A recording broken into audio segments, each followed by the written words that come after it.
அனைவருக்கும் இனிய மாலை வணக்கம். ஃபர்ஸ்ட் அந்த பயிற்சி பட்டறை பத்தி ஒரு தேங்க்ஸ் சொல்லிக்கலாம். கடந்த வாரம் வெள்ளி சனி ஞாயிறு 3 நாட்கள் நமது வாருங்கள் படைப்போம் பகுத்தறிவு எழுத்தாளர் மன்றம் மற்றும் உலக தமிழ் சங்கம் மதுரையில ஒரு படைப்பாளர்களுக்கான ஒரு பயிற்சி பட்டறை நடத்தணும். அதுல கிட்டத்தட்ட 93க்கும் மேற்பட்ட மாணவர்கள் கலந்துகிட்டு பயன்பெற்றாங்க. அவர்கள் எல்லாரும் இப்போ படைப்பும் குழுவிலையும் இருக்காங்க. இனி வரும் காலங்கள்ல அவங்களும் தொடர்ந்து நம்மளோட பயணிப்பாங்க என்பதையும் உங்க எல்லாத்துக்கிட்டையும் தெரிவித்துக் கொள்கிறேன். இதுக்கு உடனிருந்து உதவிய அனைத்து வாருங்கள் படிப்போம் படைப்போம் பகுத்தறிவு எழுத்தாளர் மன்றத்தின் தோழர்கள் மற்றும் உலக தமிழ்ச்சங்கத்தின் உறுப்பினர்கள் அனைவருக்கும் எனது நெஞ்சார்ந்த நன்றிகளை கூறிக்கொண்டு இன்றைய நிகழ்வை துவங்குவோம். வாருங்கள் படைப்போம் குழுவின் இது 235வது நிகழ்வு. இந்த நிகழ்விற்கு வந்துள்ள உங்கள் அனைவரையும் வருக வருக என வரவேற்பதில் பெருமகிழ்ச்சி கொள்கிறேன். இன்றைய விருந்தினர் ரேவதிராம் அவர்களையும் வருக வருக என வரவேற்கிறேன். இன்றைய நெறி ஆளுநராக இருக்கும் சுனில் பிரபாகர் அவர்களையும் எழுத்தாளர் சுனில் பிரபாகர் அவர்களையும் வரவேற்கிறேன். சுனில், உங்களோட நெறி உங்களுடைய இந்த நேர்காணல் மாணவர்களுக்கு ஒரு உதாரணமா இருக்கும்னு நினைக்கிறேன். நிறைய மாணவர்கள் கலந்துட்டு இருக்காங்க. ரேவதி மேம், உங்களுக்கும் எங்களுடைய வாழ்த்துக்கள் அந்த வணக்கங்களையும் தெரிவித்துக் கொண்டு மீண்டும் ஒரு முறை அனைவரையும் வருக வருக என வரவேற்று விருந்தினர் அவர்களை பற்றிய ஒரு அறிமுக உரையை வழங்குவதற்கு கலை அவர்களை கேட்டுக்கொள்கிறேன். அனைவருக்கும் இனிய மாலை வணக்கம். இன்று நமது வாருங்கள் படைப்போம் குழுவின் 235வது நிகழ்வில் படைப்பாளர் ரேவதிராம் அவர்களை அறிமுகப்படுத்துவதில் பெரும் மகிழ்ச்சி. அவரை பற்றிய ஒரு குறிப்பு. புதுக்கோட்டையில் அரசு பள்ளியில் தமிழாசிரியராக பணியாற்றி வரும் இவர் 2022இல் பஞ்சுமிட்டாய் காலங்கள் எனும் தலைப்பில் முதல் கவிதை தொகுப்பு வெளியிட்டுள்ளார். அதனைத் தொடர்ந்து கத்தரிப்பூ நிறத்தில் பூக்கும் உயிர், சிற்றலை மீதமர் தும்பி என்னும் 2 புதுக்கவிதை நூல்களையும் முதல் 100 அகநானூறு பாடல்களை புதுக்கவிதைகள் வடிவில் வெளியிடும் முயற்சியாக மலைக்கண் அம் காதல் எனும் தலைப்பிலான நூலையும் வெளியிட்டுள்ளார். முகநூலில் குறுந்தொகையின் பாடல்களை திரைப்பட பாடல்களுடன் ஒப்பிட்டு வெளியிட்ட காணொளிகளுக்காக மதுரை தமிழ்ச்சங்கம் வளர் தமிழ் சுடரொளி எனும் விருதையும், தஞ்சை பிரகாசம் நினைவு விருதையும், கவிதை உறவு பரிசையும் முதல் நூலிற்காக பெற்றுள்ளார். இவரது 4 நூல்களுக்காகவும் 2025ஆம் ஆண்டிற்கான சக்தி விருது வழங்கியது திருப்பூர் தமிழ்ச்சங்கம். இத்தகு சிறப்புகளுக்குரிய படைப்பாளரை நமது குழுமத்தில் அறிமுகப்படுத்துவதில் மிக்க மகிழ்ச்சியும் வாழ்த்துகளும். இவரோடு கலந்துரையாட இருப்பவர் தென்காசி மாவட்டத்தை சார்ந்த சுனில் பிரபாகரன் அவர்கள். அதிநுட்ப டெக்னாலஜியான AI, LLM துறையின் சொல்யூஷன் ஆர்கிடெக்டாக பணிபுரியும் இவர் தமிழன் பிரபாகரன் என்ற புனைப்பெயரில் 2017இல் மகான் என்ற சரித்திர நாவல் எழுதி வெளியிட்டுள்ளார். அமேசான் கிண்டியில் ஆழியான் என்ற துப்பறியும் நாவலும், மாடசாமி தாத்தா என்ற குறுநாவலும் வெளியிட்டுள்ளார். 4வது புத்தகமான யூதாசும் அப்புறம் ஒரு ஓநாயும் என்ற இஸ்ரேல் பாலத்தின் வரலாற்று நூலை சமீபத்தில் தனது ஆசிரியர் ஆலடி எழில்வாணன் அவர்களின் முன்னிலையில் வெளியிட்டுள்ளார். தொடர்ந்து புத்தகங்கள் வாசிப்பதும் கட்டுரைகள் கதைகள் எழுதுவதும் என்று எழுத்து வாசிப்பை தொடர்ந்து செய்து கொண்டிருப்பது இவரின் கூடுதல் சிறப்பு. இவரது படைப்புகள் மகான், ஆழியான், மாடசாமி தாத்தா, யூதாசும் அப்புறம் ஒரு ஓநாயும். இத்தகைய 2 சிறந்த படைப்பாளர்களை அறிமுகப்படுத்துவதில் மிக்க மகிழ்ச்சி. நன்றி கலை. அனைவருக்கும் இனிய மாலை வணக்கம். அருமையான பொழுதை, அருமையான வாய்ப்பை ஏற்படுத்தி கொடுத்திய வாருங்கள் படைப்போம் குழுவிற்கும் அனைவருக்கும் என் முதற்கண் நன்றியை தெரிவித்துக் கொள்கிறேன்.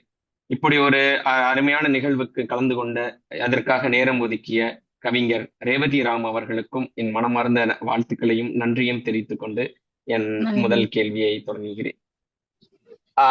முதல் கேள்வி. வணக்கம்.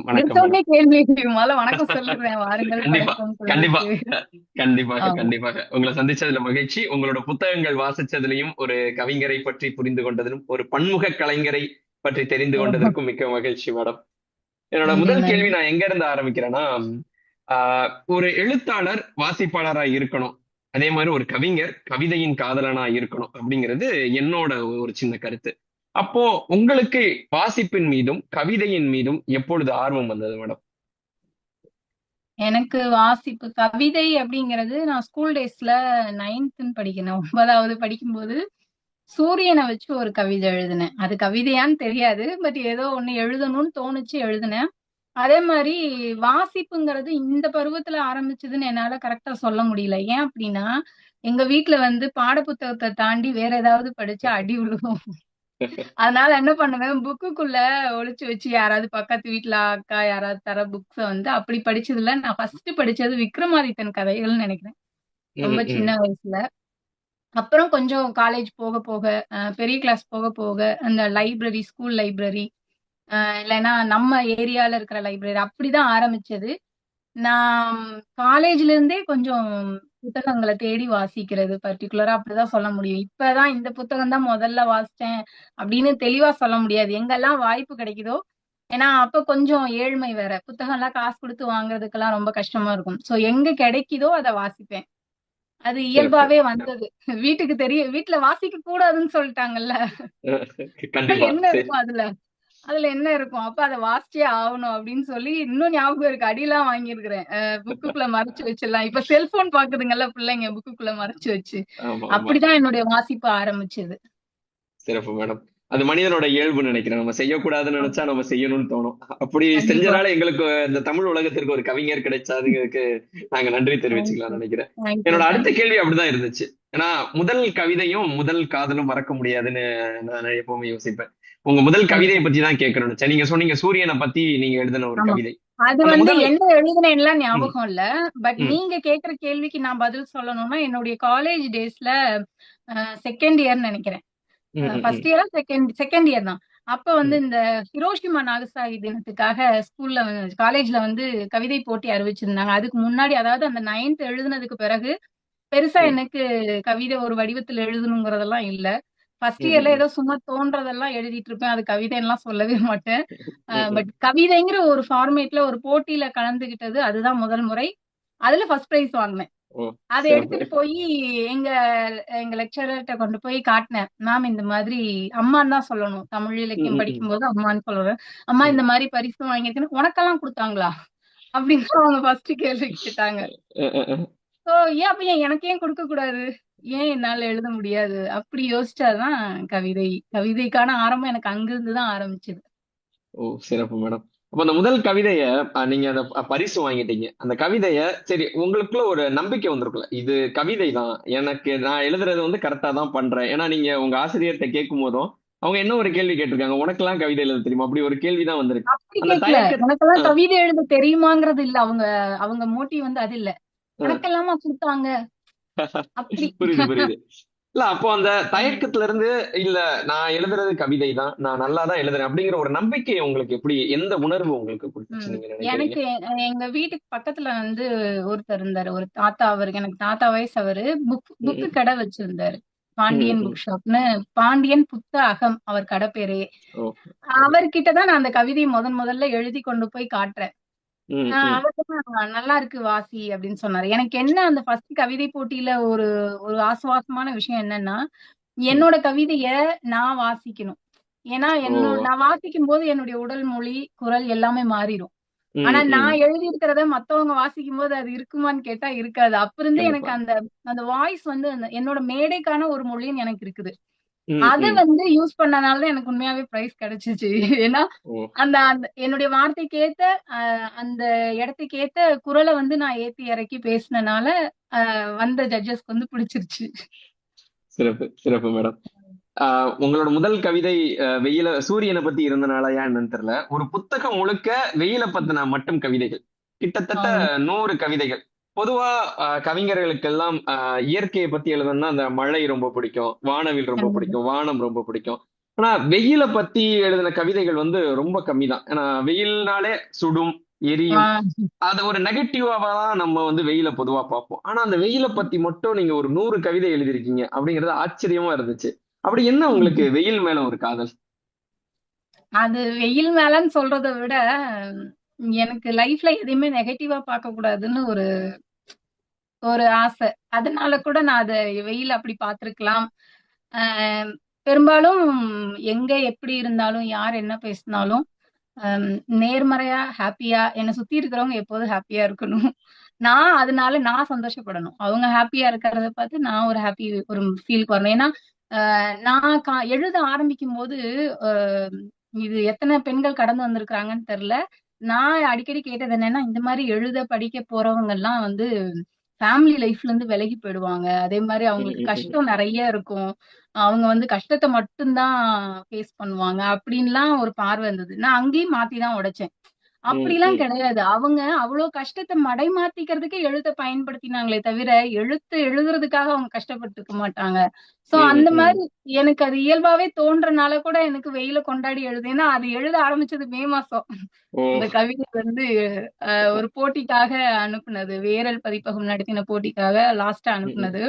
ஒரு 400 நூல் ஏதோ வந்துருந்துச்சுன்னு சொன்னாங்க. அதுல 15 நூல்கள்ல என்னோட அந்த ஒரு நூலும் தேர்வாச்சு. நான் 2 தலைப்பு சூஸ் பண்ணேன். மே மாசங்கிறதுனால வெயில் சூஸ் பண்ணேன். இன்னொன்னு மீசை. எனக்கு எங்க அப்பாவோட மீசை வந்து எனக்கு ரொம்ப பிடிச்சமான ஒரு விஷயம்.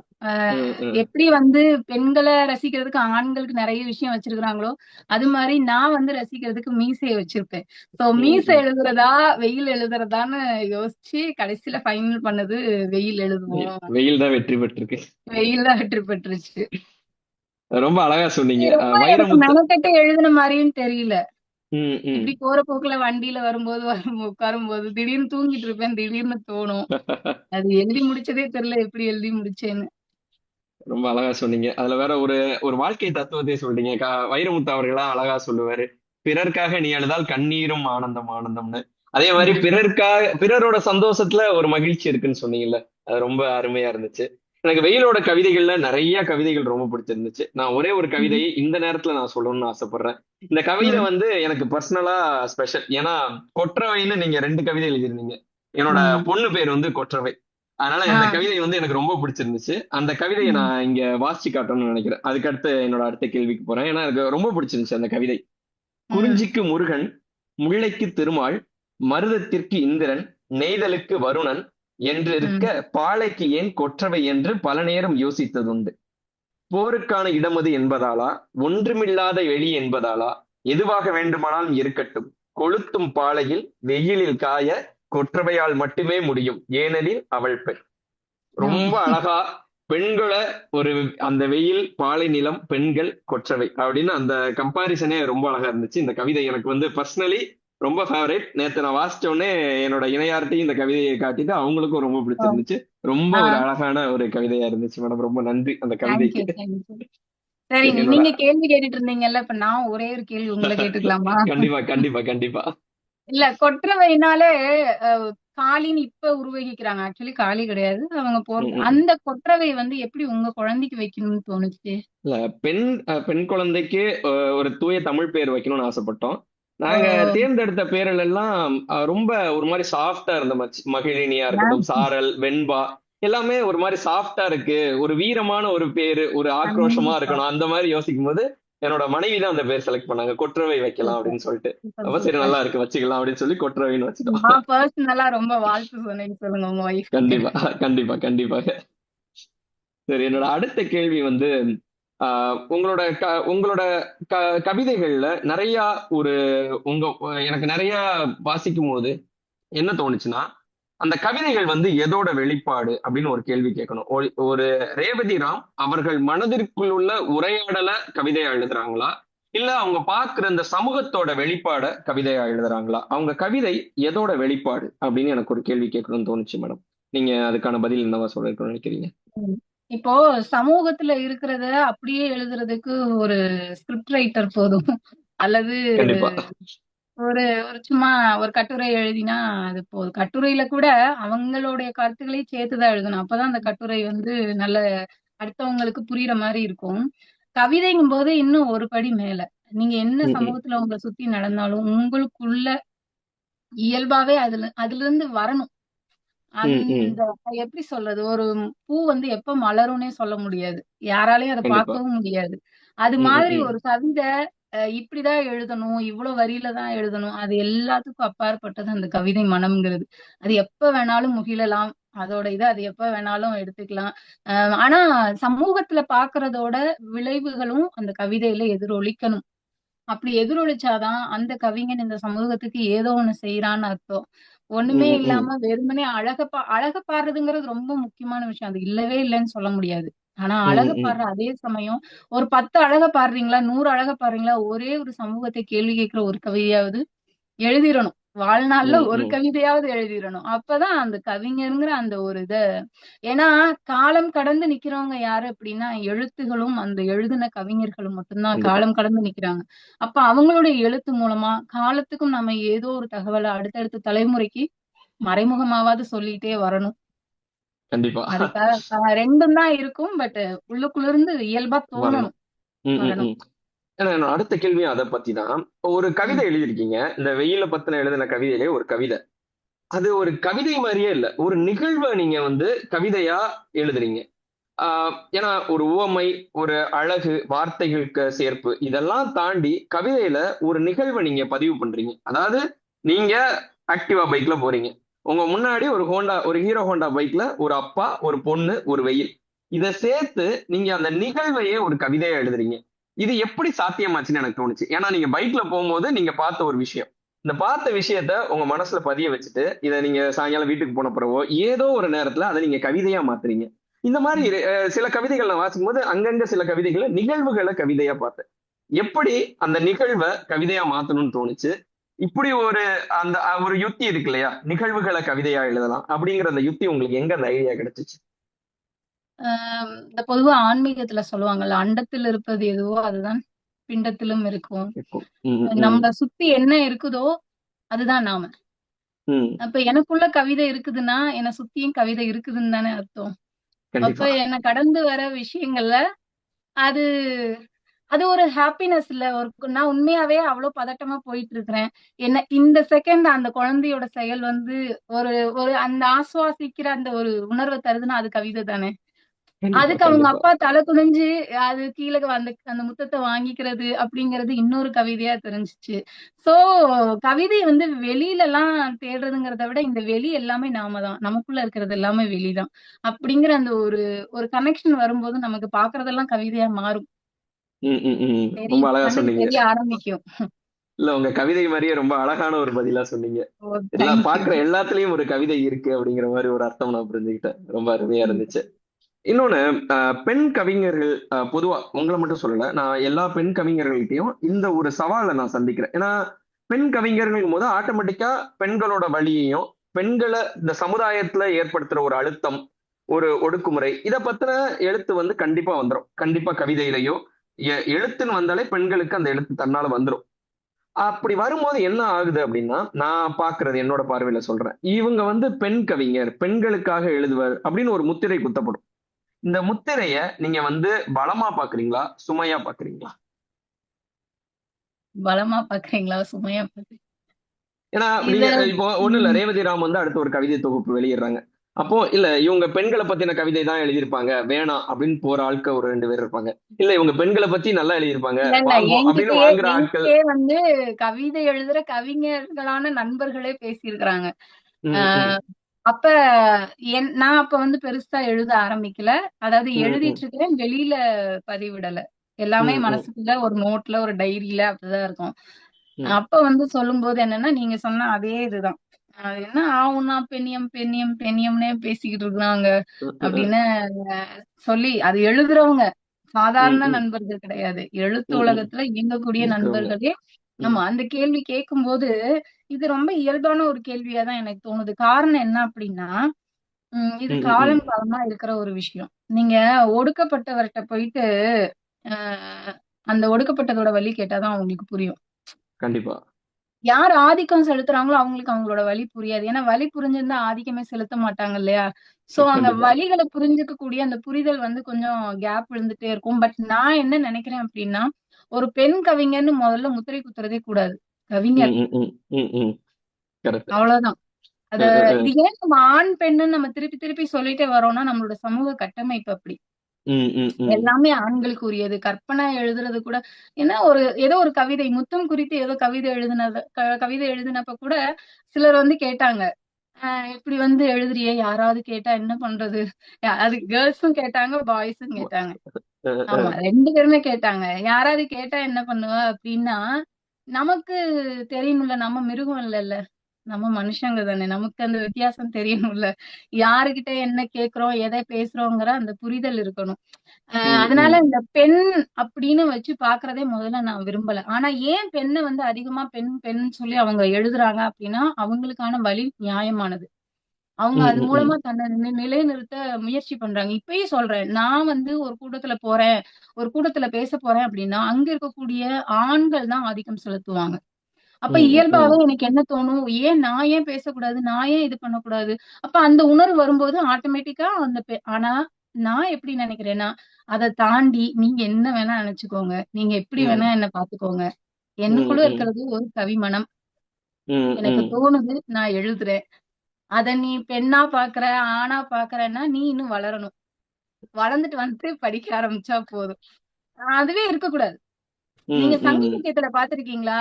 நம்ம வந்து பெண் பேசுறதையே தப்பா நினைக்கும்போது, நான் நைட்டு தூங்கிட்டு இருக்கிறேன். இந்த ஊதக்காத்து வந்து என்ன தூங்க விடாம பண்ணுது. எல்லாரும் தூங்கிட்டு இருக்காங்க. இவங்கள கட்டையால எடுத்து அடிச்சா என்ன?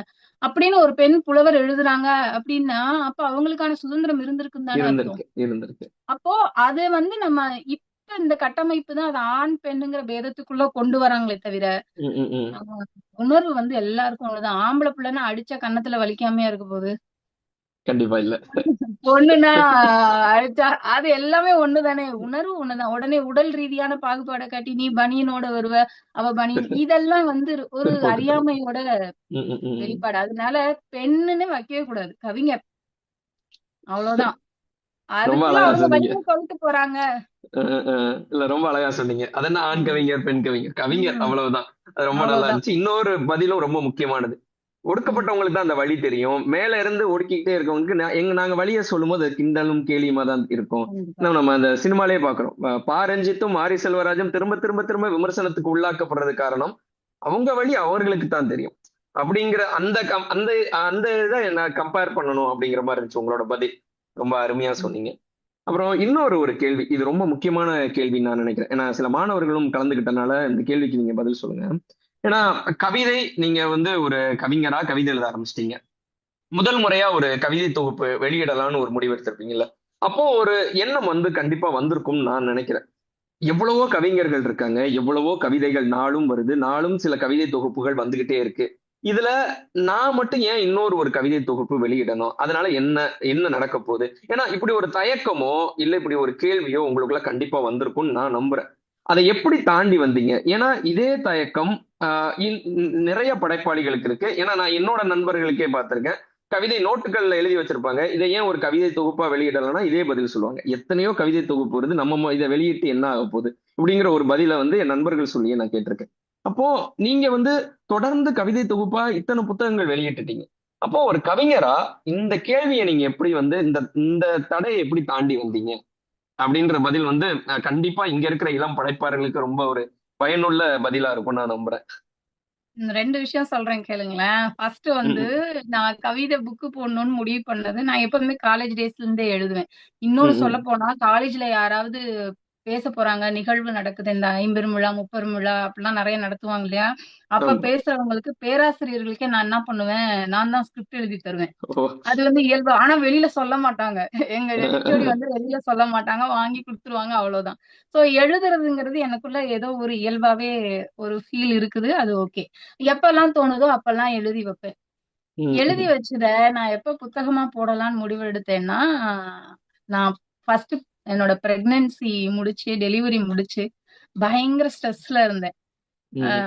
இத எப்படி நான் வெளி என்ன அதாவது எல்லாமே மாறுது இல்லையா? உடல் மாறுது, நம்மளுடைய வாழ்வியல் முறை மாறுது, எல்லாமே மாறுதுங்கும்போது மண்டைக்குள்ள யாரோ ஏறி உட்கார்ந்து அப்படியே அழுத்துற மாரி. அப்ப எனக்கு என்ன நீயா நானான்னு பாத்துறணும். என்ன நீ அழுத்துறல்ல, நீயா நானான்னு பாத்துறணும்னு சொல்லி தூசி தட்டி எடுத்தேன். மேல பரன்ல இருந்ததெல்லாம் எடுத்து தட்டி, என்னோட நண்பர்கள் ஒரு 3 பேர் இருந்தாங்க. இருக்காங்க, இப்பயும் இருக்கிறாங்க. என்னோட கவிதைகள வந்து முதல்ல பூபாலன், கவிஞர் பூபாலன், அதே மாதிரி கவிஞர் ஸ்டாலின் சரவணன், கவிஞர் ம், ம். சச்சின் சிவா, இந்த அயலி திரைப்படத்துல ஸ்கிரிப்ட் ரைட்டர்லாம் அவங்களும் ஒருத்தரா ஓ, இருந்திருக்காங்க. இந்த மாதிரி சிறப்பு. தோழமைகள் வந்து என்ன பண்ணுவாங்கன்னா, நான் அவங்கள்ட்ட கேட்டேன். ம், இதெல்லாம் கவிதையெல்லாம் எழுதலாமா, புக் ரிலீஸ் பண்ணலாமா அப்படின்னு. அப்போ சில இது நல்லா இருக்கு, சிலது மொக்கையா இருக்குது, இது நீ ம், போடாத அப்படின்னு சொல்லி சொல்லி இன்னும் கொஞ்சம் எழுத சொன்னாங்க. ம், அப்ப அந்த ஸ்ட்ரெஸ்ல இருந்து வெளியில வர்றதுக்காகவே தான் நான் முதல்ல எழுத ஆரம்பிச்சது. அதை ஃபுல்ஃபில் பண்றதுக்காக. சோ அப்படி ம், ம். எழுதி, ஏன்னா நான் சைக்காட்டிஸ்ட் அளவுக்கு போயிட்டேன். நியூரோ ஓ, கிட்ட போனேன். அந்த ஓகே, அளவுக்கு ஓகே. பயங்கர ஸ்ட்ரெஸ் எனக்கு. ம், அப்ப ம், எப்படி வெளியில வர்றது அப்படின்னு யோசிக்கும் போது, அப்ப அவர் வந்து என்னோட அந்த இவரு நரம்பியல் நிபுணர். அவர்கிட்ட போய் கேட்கும்போது அவர் சொன்னாரு, இந்த புக் படிச்சீங்களா, அந்த புக் படிச்சீங்களா, எல்லாம் படிச்சிட்டேன் டாக்டர் அப்படின்னு.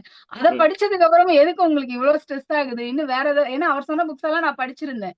ம், ம், அறம்லாம் சொன்னாரு, ஜெயமோகனோட அறம் படிங்க, அந்த ம், மாதிரிலாம் சொல்லும்போது நான் எல்லாம் படிச்சிட்டேன் டாக்டர் அப்படின்னா. அப்ப படிச்சு நீங்க ஏன் இப்படி இது பண்றீங்கன்னு மைண்ட்ல ஒரு பொறி தட்டுச்சு. ம், மத்தவங்க எழுதுனத படிச்சு நம்ம ஃபுல்ஃபில் ஆகலைன்னா, அப்ப நம்மள்ட்ட வேற இன்னும் தேவை இருக்குது அப்படின்னு சொல்லிட்டு தான் நான் எழுத ஆரம்பிச்சு, அத வந்து ம், ஃபர்ஸ்ட் டைம் புக் பப்ளிஷ் பண்ணும்போது ஒரு தயக்கம் இருந்துச்சு. ம், அதனால ம். ரொம்ப சிம்பிளா எங்களுடைய மாவட்ட கலெக்டர் மூலமா கவிதாராம் மேம், அவங்க தான் என்னோட ஃபர்ஸ்ட் புக் வந்து ரிலீஸ் பண்ணாங்க. இன்னொரு விஷயம் என்ன சொல்லணும் அப்படின்னா, கவிதையா எழுதுறீங்கன்னு கேட்டீங்க இல்லையா? எல்லாரும் கவிதை எழுதுறாங்க. நீங்க எழுதி என்ன பண்ண போறீங்க? இது நீங்கன்னு இல்ல. என் வீட்ல என் வீட்டுக்காரர் ஏதாவது ஒண்ணு எழுத ஆரம்பிச்சேன்னா, என்ன அடுத்த கவிதை புக்கா? ஏதாவது உருப்புற மாரி செய்ய மாட்டியா? அப்படின்னே சொல்லுவாரு. ஆ அதாவது எல்லாரும் தான் வாழ்றாங்க. நாம ஏன் வாழணும்? கேட்போமா? மாட்டோம். கேட்கவே இந்த மாட்டோம். உயிர், ஏன்னா என் உயிர் வந்து சக்கரை கட்டி. அதனால எனக்கு வேணும். நீ அடுத்தவங்களுக்கு என்ன ஆனா என்ன? அடுத்தவங்க எழுதுனா என்ன? சோ அந்த வாழ்தல நான் கவிதையா பார்க்கிறேன். ம், ம். யாரு படிக்கிறாங்க, படிக்கல. அப்படிலாம் பார்த்தா சங்க இலக்கியத்துல அவ்ளோ பாடல்கள் இருக்குது. இது இத்தனைக்கும் கண்டிப்பா. பல போராட்டங்கள கடந்து மீறி கிடைச்சது. எவ்வளவோ ம், ம், அழிஞ்சு போச்சு. தண்ணீல ம், விட்டு, ம், நெருப்புல விட்டு, ஏகப்பட்ட காமெடி வேலையெல்லாம் பண்ணி நெறைய நம்ம இழந்துட்டோம். அப்படி இழந்து மீதமா இருக்கக்கூடிய இலக்கியங்களே அவ்ளோ இருக்கும்போது, எழுதுறதுங்கிறது மனிதனை மனிதனாக்கக்கூடிய ஒரு வேலை. அது ம், அடுத்தவன் ம், படிக்கிறான், படிக்கலைங்கிறதெல்லாம் அடுத்த விஷயம். ம், ம், என் ம். வாழ்க்கை எப்படி இருக்குதுன்னு மத்தவங்கள்ட்ட நான் காட்டணும், அவங்க என்ன புகழணுங்கிறதெல்லாம் அடுத்து. முதல்ல நான் வாழணும். என்ன நான் வந்து ஒரு நிறைவா ஃபீல் பண்ணணும். ம், நான் ம். என்னுடைய பிறப்பு வந்து எல்லார் மாரியும் இல்லாம, எங்கேயோ வந்துச்சு, ஏதோ போயிடுச்சு அப்படி இல்லாம, அத ஒரு அடையாளமா வைக்கணும்னு நான் தோணும்போது நான் எழுதுறேன். ம், ம். என்னோட வேவ்லென்த்ல யார் வருவாங்களோ அவங்க அத படிப்பாங்க. நாளைக்கு கண்டிப்பா. அதிலிருந்து அவங்களுக்கு ஏதாவது தோணலாம். சோ இது வந்து ஒரு ஒரு மனிதன் வந்து நாகரிகமா ஆனதுக்கே காரணம் எழுத்து தானே! கண்டிப்பா. அவனுடைய ஒரு உச்ச கண்டுபிடிப்புன்னா அது எழுத்து. அது நம்மள்ட்ட வரும்போது அத ஏன் அடுத்தவங்க பார்க்கல, படிக்கலன்னு விடணும்? நாம எழுதிட்டே இருப்போம். அது போய் சேர சிறப்பா இடம் சொன்னீங்க. வந்தா இடம் அது போய் சேரும். இல்ல ரொம்ப சிறப்பா சொன்னீங்க. ஏன்னா இந்த மாரி பதில் தான் நான் எதிர்பார்த்தேன். உண்மையிலேயே அ நான் எழுதுறேன் என்னோட கவிதை. அந்த கவிதை நான் வாசிக்கிறேன்ல. நான் இதுக்கு முன்னாடி எனக்கு ரேவதி ராம தெரியாது. பட் இன்னைக்கு கவிதைகள வாசிக்கும்போது, நாளைக்கு நீங்க ஒரு கவிதை தொகுப்பு வெளியிட்டீங்கன்னா, கண்டிப்பா நான் தேடி வாங்குவேன். அப்போ அந்த கவிதை வந்து யாரோ ஒருத்தருக்கு தாக்கத்தை ஏற்படுத்துது. யாரோ ஒருத்தர் வாசிக்கும்போது தாக்கத்தை ஏற்படுத்துது அப்படிங்கிறத நீங்க வந்து ஒரு பிராக்டிகல் எக்ஸாம்பிள் மாரி சொல்லியிருக்கீங்க. இது வந்து கண்டிப்பா அடுத்து எழுதுற கவிஞர்களுக்கும், இளம் படைப்பாளர்களுக்கும் ஒரு நல்ல ஒரு தூண்டுதலா இருக்கும்னு நான் நம்புறேன். இன்னொன்னு சொல்லுவாங்க. ம், அதையும் சொல்லிடுறேன். நான் பெண்ணா இருக்கிறனால, எங்கேயாவது ம். புத்தகம் பத்தி பேசினாலோ, இல்ல வெளியீட்லயோ, ராம் இல்லைன்னா ரேவதி கிடையாது அப்படின்னு பேசுவாங்க. நான் அதே மைக்க வாங்கி, ராம் வேற, ரேவதி வேற. கண்டிப்பா. ரேவதி எழுதுறாங்க, ராம் கூட இருக்காரு. அவ்வளவுதான். ஏன் நான் இத திருப்பி திருப்பி சொல்லுவேன்னா, ம்ஹ்ம். எங்கேயோ ஒரு இடத்துல எழுதணும்னு ஒரு பொண்ணு நினைக்கலாம். அல்லது சாதிக்கணும்னு ஒரு பொண்ணு நினைக்கலாம். அப்ப கண்டிப்பா. கூட இருக்கிறவங்க யாரோ ஒருத்தவங்க புஷ் பண்ணாதான் செய்ய முடியும். அவங்க சப்போர்ட் பண்ணாதான் செய்ய முடியுங்கிற எண்ணத்த திருப்பி திருப்பி விதைச்சுக்கிட்டே இருக்கிறாங்க. நான் ம், அத ம், அந்த ம். இடத்துலயே உடைப்பேன். அப்படிலாம் கிடையாது. உங்களுக்குள்ள ஒரு ஃபயர் இருந்துச்சுன்னா, ராமா இருந்தா என்ன? ராவணனா இருந்தா என்ன? அத பத்தி கவலையே இல்ல. நீங்க கண்டிப்பா. ஓடிட்டே இருக்கணும். அந்த தாட் வந்து வரணும். லேடீஸ்க்கு நெறைய வரணும் அது. இல்ல ரொம்ப ரொம்ப அருமையான பதில். அது கண்டிப்பா நீங்க அந்த சொன்ன அந்த வார்த்தையும் ரொம்ப உண்மையான வார்த்தை. யாரோட சப்போர்ட் தேவையில்ல. நான் எழுதுறேன் அப்படிங்கிற ஏன்னா அதுக்காக அவர் ரேவதிங்கிறது சப்போர்ட் ஒரு தனி இல்லன்னு சொல்ல மனிதன் தானே. முடியாது. இல்ல அது இல்ல, அவர் இல்ல. சப்போர்ட் புரியுது. இல்லன்னு சொல்ல ம், முடியாது. ம், பட் ம். அத டிபெண்ட் பண்ணக்கூடாது நம்ம. கரெக்ட். நம்ம ம், ம், ம். பெரும்பாலும் அப்படிதான் நெனைக்கிறாங்க. ஒரு பொண்ணு வெளில வந்தா, அவளுக்கு பின்னாடி யாராவது ஒரு ஆண் நிக்கணும்ங்கிறது சமுதாயத்தோட இது ஒண்ணும் இல்ல. இந்த கலெக்டர் சொன்னேன் இல்லையா? ம், ம், அவங்க ம். லேடியா இருக்கறனால பயங்கர என்துவா இருப்பாங்க. அவங்க லேடியா இருக்கனால இல்ல, என்துவா ம். இருப்பாங்க. லேடியா இருக்கனால நிறைய கொஸ்டின் அவங்கள சுத்தி கிளம்பும் போது என்கிட்ட ஒருத்தவங்க கேட்டாங்க, இவங்களோட ஹஸ்பண்ட் பேர் என்ன அப்படின்னு. நான் அவங்கள திருப்பி கேட்டேன், இதுக்கு முன்னாடி ஒரு ஜென் வந்து கலெக்டரா இருந்தாங்க, அவங்க ஒய்ஃப் பேர் என்னன்னு கேட்டீங்களா போய்? இது என்ன இதுதான் இந்த சமுதாயத்தோட வளர்ப்பே அப்படிதான். இதுல இருந்தெல்லாம் மீண்டு வர்றதுங்கிறது வரணும். பாப்போம். ரொம்ப அழகா சொன்னீங்க. அப்புறம் நம்ம தமிழ் சமூகம் இருக்கு இல்லையா, சங்க காலத்துல இருந்து பல பெண் புலவர்கள், இப்பொழுதும் பல ஆளுமைகள், பெண் கவிஞர்கள், இந்த மாதிரி பல கவிஞர்கள் பெண்களை வந்து முன்னிலைப்படுத்தி ஒரு சமூகம் நான் நம்புறேன் எழுத்து துறையில. அப்படி உங்களை அதிகமாக ஒரு தாக்கத்தை ஏற்படுத்திய ஒரு கவிஞரையோ, ஒரு புலவரையோ, ஒரு பெண் கவிஞரையோ, பெண் புலவரையோ சொல்லணும்னா நீங்க யார சொல்லுவீங்க? அப்படி தாக்கத்தை ஏற்படுத்திய வெள்ளி வீதியார் வந்து எனக்கு ரொம்ப பிடிக்கும். ஔவையார் சொல்லுவாங்க எல்லாரும். வெள்ளி வீதியாரோட பாட்டு எல்லாமே பாத்தீங்கன்னா, என்னடா இப்படிதான், என்ன அதுக்கு அப்படி, அதாவது இந்த லாங்குவேஜ்ல சொல்லணும்னா அந்த பொருளோட அர்த்தம் அதுவா தான் இருக்கும். மத்தபடி நான் தான் சொல்றேன்ல, நான் படிக்கும்போது ஆண் பெண்ணுங்கிறதெல்லாம் படிக்கிறதே கிடையாது. படிப்பேன், பிடிச்சிருந்தா ரசிப்பேன், அதுக்கப்புறம் அது யாருன்னு பாப்பேன். அது மாதிரி நான் இப்ப பெண்ணை ஏன் நான் குறிப்பிட்டு சொன்னேன் நான் வெள்ளி வீதியார்னு, நான் இப்ப அடுத்த வேலை என்ன பாத்துட்டு இருக்கிறேன்னா, சங்க இலக்கியத்துல இருந்த பெண் புலவர்களோட பாடல்களோட கரு வந்து எது சம்பந்தப்பட்டது அப்படிங்கிறத ஒரு கட்டுரையா எழுதிட்டு இருக்கிறேன். சோ அந்த இதுல படிக்கும்போது எனக்கு வெள்ளி வீதியார் வந்து அப்படி அப்படி நின்னாங்க, அப்படி காலரை தூக்கிக்கிட்டு அவங்களோட அதாவது அங்க அப்ப யாருமே போராடவே இல்ல. இன்னொன்னு தெரியுமா, அவங்க பேரு ஒரு மன்னரோட கோப்பெருந்தேவின்னு நினைக்கிறேன், ஒரு மன்னரோட மனைவி. அவங்க வந்து சொல்றாங்க, அவங்க கணவர் இறந்துட்டா அந்த ஏதோ ஒண்ணு நோன்பு எடுக்கிறது, முடி எடுக்கிறது, அது அந்த முறை இருந்திருக்குது. அத வந்து அவங்க எப்படி சொல்லி, ஆனா பின்னாடி வந்தவங்களும் அதை எப்படி பாராட்டினாங்க தெரியுமா? அது வேற மாதிரி கொண்டு போயிட்டாங்க. ஆக்சுவலா அவங்க சொன்னதோட கருத்து என்ன அப்படின்னா, உன்னோட இந்த விரதத்தை எல்லாம் நான் எடுக்கிறதுக்கு பேசாம என் புருஷனோட செத்து போறதே மேல். ஆனா பின்னாடி வந்தவங்க எல்லாம் அதை வேற விதமா திருச்சி மீனிங் சொல்லிட்டு இருந்திருக்காங்க. அது கிடையாது. ஆக்சுவலி அவங்க சொல்றது என்ன அப்படின்னா, இவ்ளோ கட்டுக்கதையோட நீ இவ்ளோ சடங்குகள் என்ன செய்ய சொல்ற, இந்த சடங்கெல்லாம் செஞ்சு நான் உயிர் வாழ்றதை விட என் புருஷனோட நெருப்புல சாவறதே மேல் அப்படின்னு ஒரு பொண்ணு சொல்றாங்க அப்படின்னா, எந்த அளவுக்கு அவங்களுக்கு சமூகத்தின் மேல ஒரு கோபம் இருக்கணும். கண்டிப்பா. அந்த மாதிரி கொஞ்சம் அத ஒரு பெண் பார்வையில இருந்து பார்க்கும்போது ஒருவேளை எனக்கு நிறைய புரியலாமோங்கிறதுக்காக மட்டும் அவங்களோட நான் அந்த பார்வையில பாத்துட்டு இருக்கிறேன், பெண் கவிஞர்களோட. ரொம்ப அழகா சொன்னீங்க.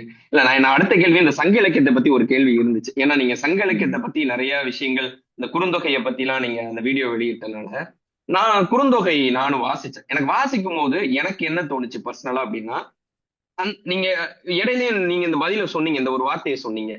அந்த காலத்துல சங்க இலக்கிய காலத்துல இந்த தமிழ் மண்ணுல பெண்களுக்கான சுதந்திரம் வேற மாதிரிதான் இருந்துச்சு.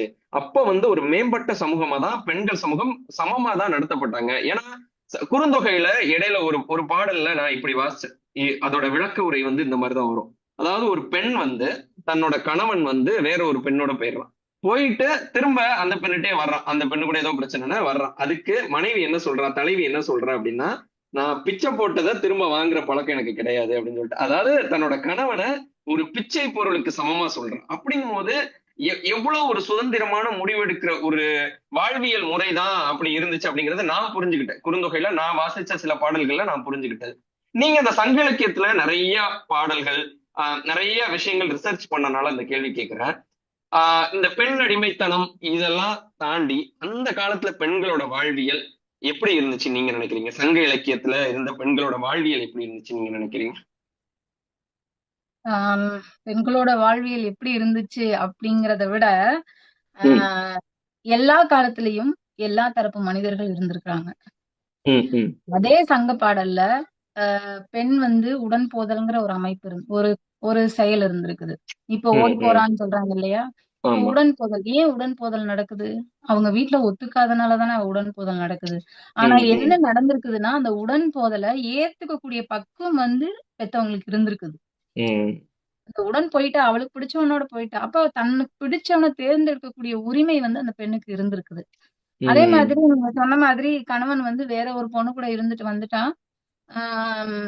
நான் பார்த்த வரைக்கும் ரொம்ப கொஞ்சம் ஆக்ரோஷமா எங்கேயும் சொல்லலைங்கிறது என்னோட வருத்தம். சோ அங்கேயும் என்ன நடந்திருக்குது அப்படின்னா, ஒரு பெண், ஏன்னா இந்த சமூகம் நீங்க நம்பினாலும் நம்பாட்டியும் ஏத்துக்கிட்டாலும் ஏத்துக்காட்டியும் ஒரு பெண்ணை சுத்தி சுத்தி தான் அமையுது. நீங்க வேணா தாய் ம், வழி ம், சமூகத்தை உடைச்சிட்டதான் நம்பலாம். ஆனா ம், கிடையாது. ம், ம், இன்னைக்கும் ஒரு குடும்பமா இருக்கட்டும், ஒரு வீட்ல ஒரு ஆணை அசிங்கப்படுத்தணும்னா என்ன பண்ணுவாங்க?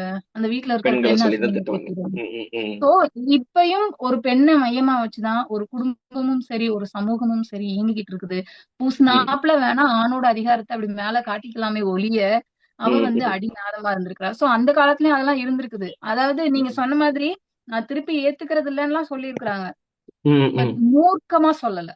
ஒரு ம், கோவமா சொல்லல. எனக்கு அந்த கேள்வி நான் அதனாலே திருப்பி திருப்பி தேடிக்கிட்டே இருக்கிறேன். ஏன் எங்கேயாவது ஒரு இடத்துல இருக்கலாம். ம், ஏன்னா ம், அது ஒரு ம். பெரிய கடல் இல்ல. நான் ஆமா. சின்னூண்டு மீன் இப்பதான் தேடிட்டு இருக்கிறேன். எங்கேயாவது கண்டிப்பா, கிடைக்கலாம். கிடைக்கும்போது நான் பின்னாடி அதை பதிவு செய்ய வாய்ப்பு இருக்கு. கண்டிப்பா, கண்டிப்பா, கண்டிப்பா. அப்புறம் உங்களை பத்தி நான் இந்த கேள்விகள்லாம் ப்ரிப்பேர் பண்ணும்போது உங்களோட ஃபேஸ்புக்லயும் போனேன். அப்பதான் நீங்க ஒரு கவிஞர் மட்டும் கிடையாது, நீங்க ஒரு பன்முக திறமையாளர்னு எனக்கு அப்பதான் தெரிஞ்சுச்சு. அதாவது ஓ, நீங்க ஒரு கதை சொல்லி, ஏன்னா நீங்க நிறைய வீடியோ வந்து கதைகளை சொல்ற அந்த வீடியோ எல்லாம் பார்த்தேன். அதெல்லாமே ரொம்ப அருமையா இருந்துச்சு. ஆனா எனக்கு கீழே ஸ்க்ரால் பண்ணிட்டே வரும்போது எனக்கு ஒரு மிகப்பெரிய ஆச்சரியம் வந்து நீங்க ஒரு இசைக்கலைஞர் அப்படிங்கிறது தான். ஓ. அதுலயும் வீணை வாசிச்சு ஒரு வீடியோ போட்டிருந்தீங்க. எனக்கு அப்படியே சிலிர்த்து போயிட்டேன். ஏன்னா அந்த வீணையோட சத்தமே அவ்வளவு அழகா இருக்கும். எனக்கு இசையில அவ்வளவு பெரிய இது தெரியாது. எனக்கு அந்த நுணுக்கங்கள் தெரியாது. ஆனாலும் அந்த வீணையோட சத்தம் வந்து ரொம்ப பிடிக்கும். அவ்வளவு அழகா இருந்துச்சு நீங்க அந்த வாசிச்ச அந்த பாடல் வந்து. இசை மீது எப்படி ஆர்வம் வந்துச்சு? அது எங்க தொடங்கிச்சு? உம் இசை மேல நாட்டம் வந்ததுக்கு எங்க அம்மா ஒரு காரணம்னு சொல்லலாம். ஒண்ணு எங்க அம்மா கர்நாடக இசைக்கலைஞர்லாம் சொல்ல மாட்டேன். அவங்க வந்து வீட்டையே தாண்டாதவங்க, படிக்காதவங்க. வீட்ல அம்மா, அப்பா 2 பேருமே படிக்காதவங்க தான். ஏன் நான் அத அழுத்தமா சொல்றேன்னா, நான் முதல் தலைமுறை படிப்பாளி. 1. 2வது நீங்க ஒரு திறனை வளர்த்துக்கணும்னா, அம்மாவுக்கு இருக்கணும், அப்பாவுக்கு இருக்கணுங்கிறதெல்லாம் கிடையாது. கிடையாது. காலங்காலமா சொல்லிட்டு வர ஒரு மறைமுக ஆதிக்க பண்பு. ம், அதனாலதான் இந்த ம், இடத்துல நான் குறிப்பிட்டு சொல்ல வரேன். அ ம், அ எங்க அம்மா வந்து என்ன பண்ணுவாங்கன்னா, சினிமா பாட்டு கேட்பாங்க.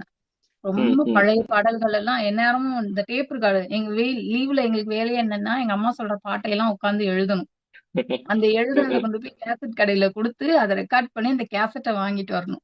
சோ நான் எழுதுறதுக்கு எங்க அம்மாவும் ஒரு காரணம். அப்ப உட்கார்ந்து பாட்ட எழுதுனனால தான் ஓகே எழுதணும்லாம் தோணி இருந்திருக்கலாம். ஆ அப்படிதான் இசை ஆரம்பிச்சது.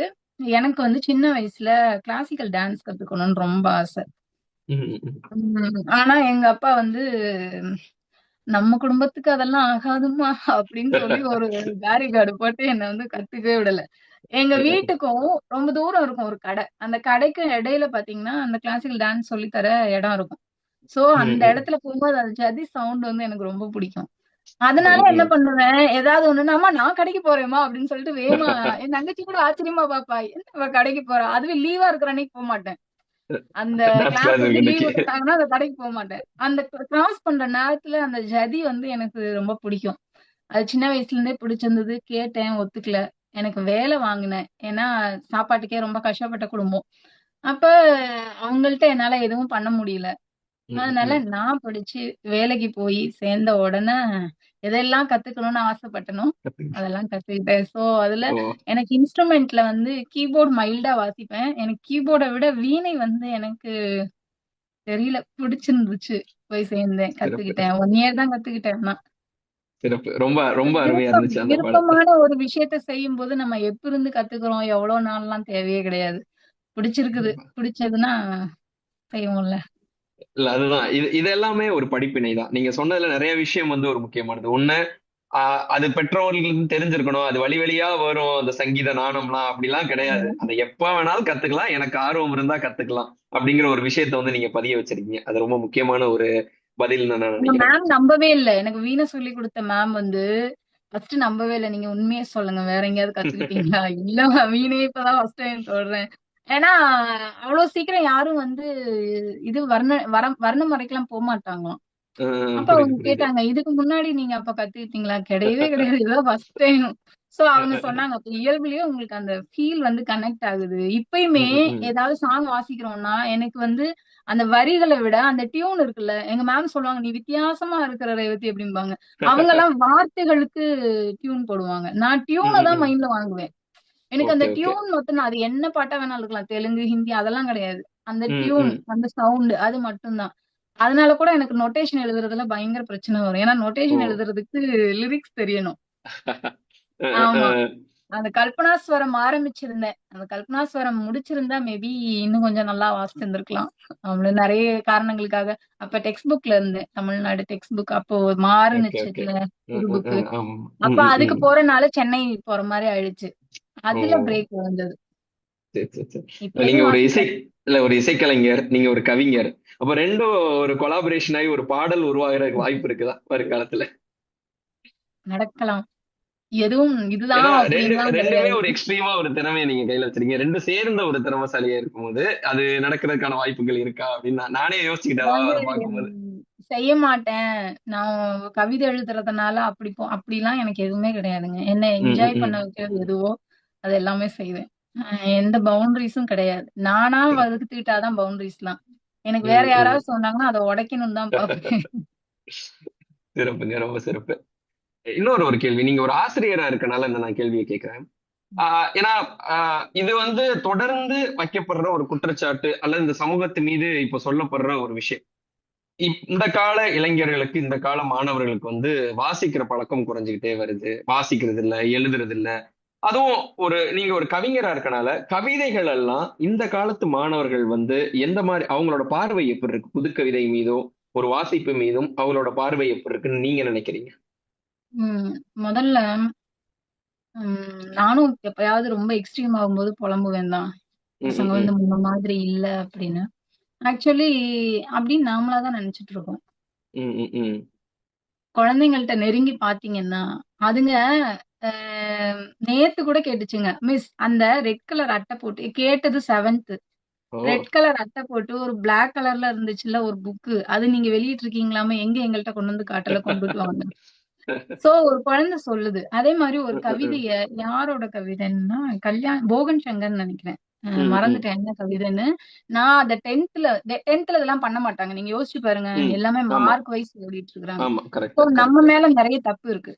ம், ம், ம். நம்ம மேல தப்ப வச்சுட்டு குழந்தைங்க வந்து செய்ய மாட்டேங்குது, குழந்தைங்க வாசிக்க மாட்டேங்குது, அதெல்லாம் கிடையவே கிடையாது. ம், ம், அவங்களுக்கான ம். ஒரு வாய்ப்பை நாம ஏற்படுத்தி கொடுத்தோம்னா கண்டிப்பா. நான் 10th உட்கார்ந்து அந்த கவிதையை வாசிச்சு காட்டினேன். ஓ. ஃபர்ஸ்ட் பாதி வாசிச்சேன்.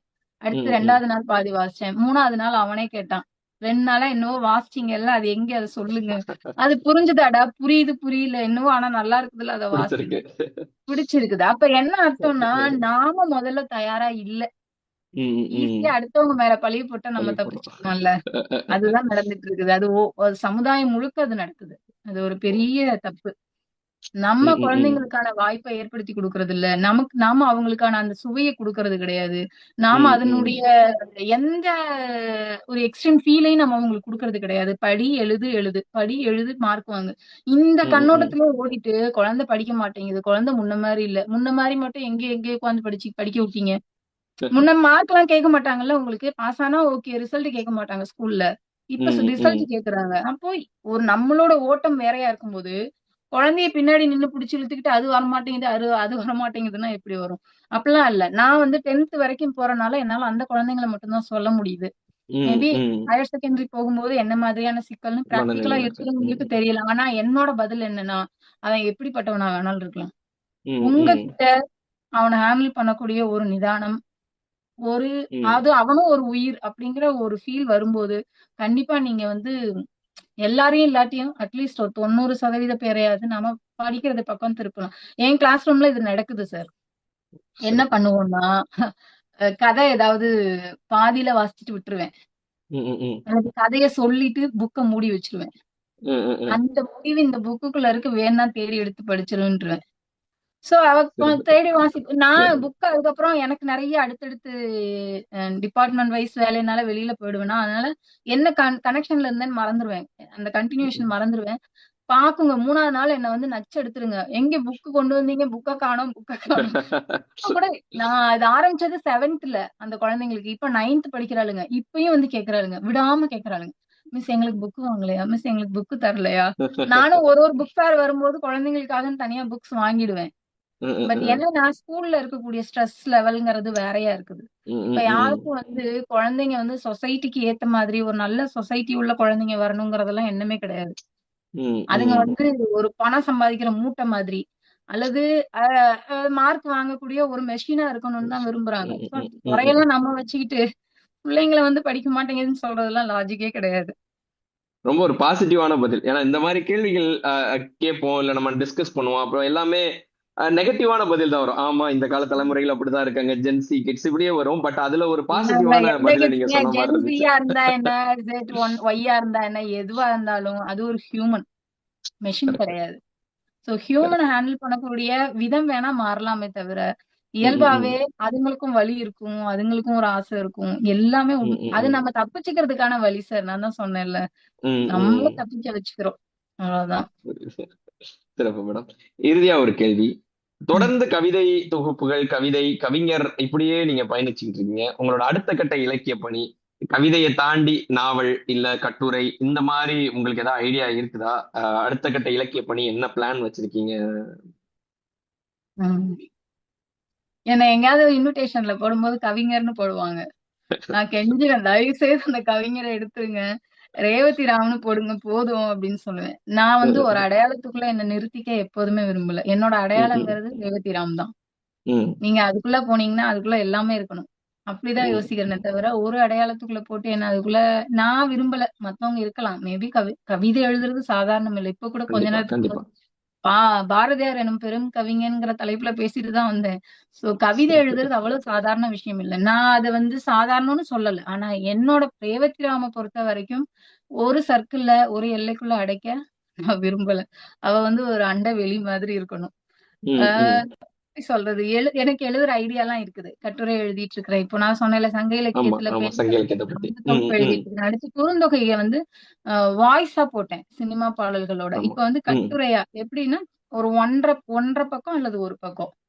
நான் ஒரு ஒரு ஒரு பாடலுக்கு. குறுந்தொகை பாடல வந்து ம், ம், இந்த ம். ஜெனரேஷனுக்கு தகுந்த மாதிரி நான் அத வந்து எப்படி அதான் படிக்கணுங்கிற ஒரு ஆர்வத்த கிளப்புற மாதிரி. அது ஒரு ம், ஐடியால ம். போயிட்டு இருக்கு. அடுத்து குழந்தைகளுக்கான கற்றல் கற்பித்தல் முறை. நம்ம குழந்தைங்கள எப்படி நம்ம ஹேண்டில் பண்றோம்? சோ அந்த ம், இது ம், ம். போயிட்டு இருக்குது.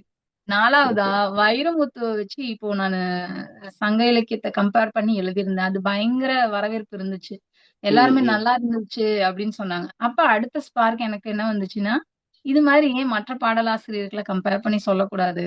சோ ம், ம். என்னோட வரிசையில இதெல்லாம் இருக்குது. கட்டுரை வரிசையில. இது இல்லாம சிறப்பு, குழந்தைங்களுக்கு கதை எழுதணும்னு ஒரு ஐடியா இருக்கு.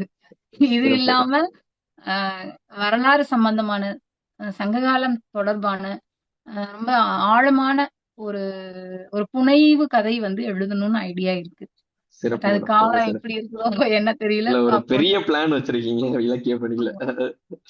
ரொம்ப ஒண்ணு ரொம்ப முடியும் போதே இன்னொன்னு ப்ராசஸ்ல இருக்கும். அப்படி அ, இருந்தா அ. தான் அது ஒரு இதா இருக்கும். இல்லைன்னா இடையில அந்த சாத்தான் வந்து ஏறி உட்காந்துக்கும் தல மேல. எல்லாத்தையும் நெகட்டிவா யோசிக்கிறது, அந்த ஒரு இது வந்துரும். சோ நம்மள அதான் பெட்ரோல் மாதிரி தான். பெட்ரோல் இல்லன்னா வண்டி நின்னு போயிடும்ல. அது மாதிரி நம்ம பாசிட்டிவா நினைக்கிற வரைக்கும் நமக்கு லைஃப் வந்து ஈஸியா போயிட்டே இருக்கும். என்னைக்கு எது நடக்கும்னு தெரியாதுல்ல. கண்டிப்பா, கண்டிப்பா, இந்த செகண்ட் நமக்கு என்ன நடக்கும்னு தெரியாது. சோ கண்டிப்பா, அந்த லைஃப ஒரு பீஸ்ஃபுல்லா அதான் ரொம்ப முக்கியம். ரொம்ப கண்டிப்பா. அமைதியா. ஆமா. அதுக்காக தொடர்ந்து இருப்பேன். பாப்போம் என்ன எழுதுறதுன்னு ஓடுற ஓட்டத்துல ஓடிட்டே இருக்க வேண்டியது. ரொம்ப சிறப்பு மேடம். ரொம்ப அருமையா சொன்னீங்க. உங்க பதில்கள் வந்து ரொம்ப ஜனரஞ்சகமா, ரொம்ப ஒரு உணர்வுபூர்வமா இருந்துச்சு. இதுல என்னன்னா, நான் நேத்தே உங்கள்ட்ட நான் கேள்விகள் எல்லாம் அனுப்பவா அப்படின்னு கேட்டேன். இல்ல, இல்ல கேள்வி எல்லாம் அனுப்பாதீங்க. அங்க கேளுங்க. அப்பதான் அதுல ஒரு சுவாரஸ்யம் இருக்கும்னீங்க. ஆமா. பட் கொஸ்டின் அவுட் பண்றதே எனக்கு பிடிக்காது. காப்பி அடிக்கிறது பிடிக்காது. எதுவா இருந்தாலும் பிரசன்ட்ல. இன்னொன்னு இல்ல காலேஜ் டீச்சருங்கிறனால டேஸ்ல நடக்கிற ஒரு பயங்கரமான காமெடி ஒண்ணு இருக்கும். இந்த அ, நூற்பாலாம் படிக்க சொல்லி, மனப்பாடம் பண்ண சொல்லி எழுத சொல்லுவாங்க. தமிழ் லிட்டரேச்சர் படிக்கிறவங்களுக்கு. அதுவும் மனப்பாட செய்யுள் நீங்க யோசிச்சு பாருங்க. பிளஸ் ஆமா, 2லலாம் ஒரு ஆமா. வார்த்தை பேசாம நான் என்ன தெரியுமா பண்ணுவேன்? எனக்கு மனப்பாடம் பண்றதுங்கிறது பயங்கரமான கஷ்டமான வேலை. நீங்க புதுசா ஒரு 4 எழுத சொன்னா கூட எழுதிருவேன். ஆனா யாரோ ஒருத்தர் எழுதுனத மனப்பாடம் பண்ணி மனப்பாடம் எழுதுறதுன்னா எனக்கு பண்றது. அவ்ளோ கஷ்டமா இருக்கும். நான் என்ன பண்ணுவேன்னா, இலக்கண நூற்பா அதெல்லாம். மேலயும் கீழயும் மட்டும் தான் அவங்க சொன்னது இருக்கும்.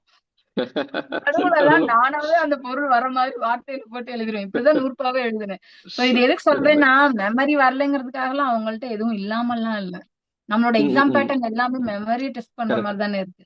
Correct, correct. யாராவது ஒருத்தர் எங்கேயாவது இருக்கலாம்ல. எனக்கு மெமரிக்கு மனப்பாடமே பண்ண முடியல மேடம். பரவால்ல போயிட்டு போகுது. நீங்களா எழுதுங்க. அது கரெக்ட். ஆமா. அதனால அந்த ஒரு இது இருக்கும். அதெல்லாம் காமெடியா இருக்கும் நெறைய விஷயம்லாம் சொன்னேன்னா. ரொம்ப ரொம்ப சுவாரஸ்யமா சொன்னீங்க. எல்லா கேள்விகளுக்கும் ரொம்ப சுவாரஸ்யமான பதில் சொன்னீங்க. இது எங்களுக்காக நேரம் ஒதுக்கிக்கிட்டு என்னோட கேள்விகளுக்கெல்லாம் பொறுமையா ரொம்ப சுவாரஸ்யமா பதில் சொன்னதுக்கு ரொம்ப நன்றி. உங்களோட ஒரு 3 கவிதைகள் மட்டும் வாசிச்சுட்டு என்னோட இதை நான் முடிக்கலாம் அப்படின்னு இருக்கேன். ஏன்னா எனக்கு பர்சனலா இந்த கவிதைகள் எல்லாம் ரொம்ப பிடிச்சிருந்துச்சு. இந்த கொற்றவை கவிதை நான் ஏற்கனவே வாசிச்சிட்டேன். அப்புறம் எனக்கு இந்த கவிதை வந்து அவ்வளோ பிடிச்சிருந்துச்சு. ஏன்னா ஒரு இட்லிய இவ்வளோ அழகா சொல்ல முடியுமா அப்படிங்கிற மாதிரி ஒரு கவிதை. இட்லி தட்டில் வட்ட வட்டமாக வேகின்ற அவள் ஊற்றி வைத்த சூரியன்கள், தொட்டுக்கொள்வதற்கு மேகமேகமாய் தேங்காய் சட்னி, திடீரென்று கொட்டிய மழை போல குவளையில் அள்ளி வைத்த தண்ணீர் தண்ணீர் சலம்பிக் கொண்டிருந்தது. அவளுக்கு வானம், மேகம், சூரியன், நிலா, மழை, ஏன் பிரபஞ்சமே கூட அடுப்பாங்கரை தான். அந்த ஒரு இட்லி அவிக்கிற அந்த ஒரு அடுப்பாங்கரை சுச்சுவேஷனை அத்தனை பஞ்சபூதங்களையும் கொண்டு வந்து அவ்வளவு அழகான ஒரு கவிதையா இருந்துச்சு எனக்கு அந்த கவிதை. அப்புறம் இந்த கவிதை எனக்கு ரொம்ப பிடிச்சிருந்துச்சு. வெக்கையில் மலரும் பூவுக்கு இன்னும் அதிக நெடி உண்டு. உங்க பையன் வந்துட்டாரா?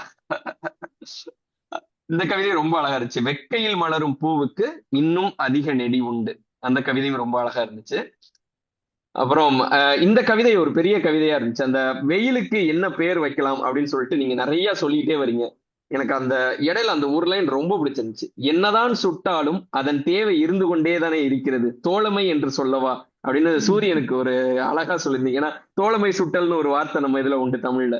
அப்போ என்னதான் சுட்டாலும் அதன் தேவை இருந்து கொண்டே இருக்கிறது, தோழமை என்று சொல்லவா அப்படின்னு சூரியனை வந்து ஒரு தோழரா நீங்க சொன்ன அந்த இடம் வந்து எனக்கு ரொம்ப பிடிச்சிருந்துச்சு.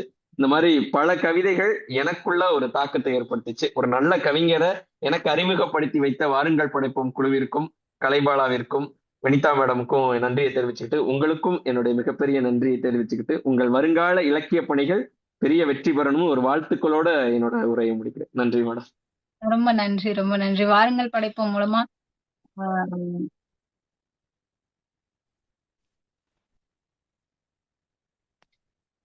ஹலோ கேக்குது மேடம், சொல்லுங்க.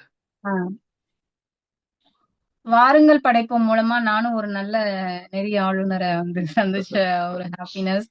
உங்களோட புத்தகங்களை நானும் அவசியம் வாங்கி வாசிக்கிறேன்.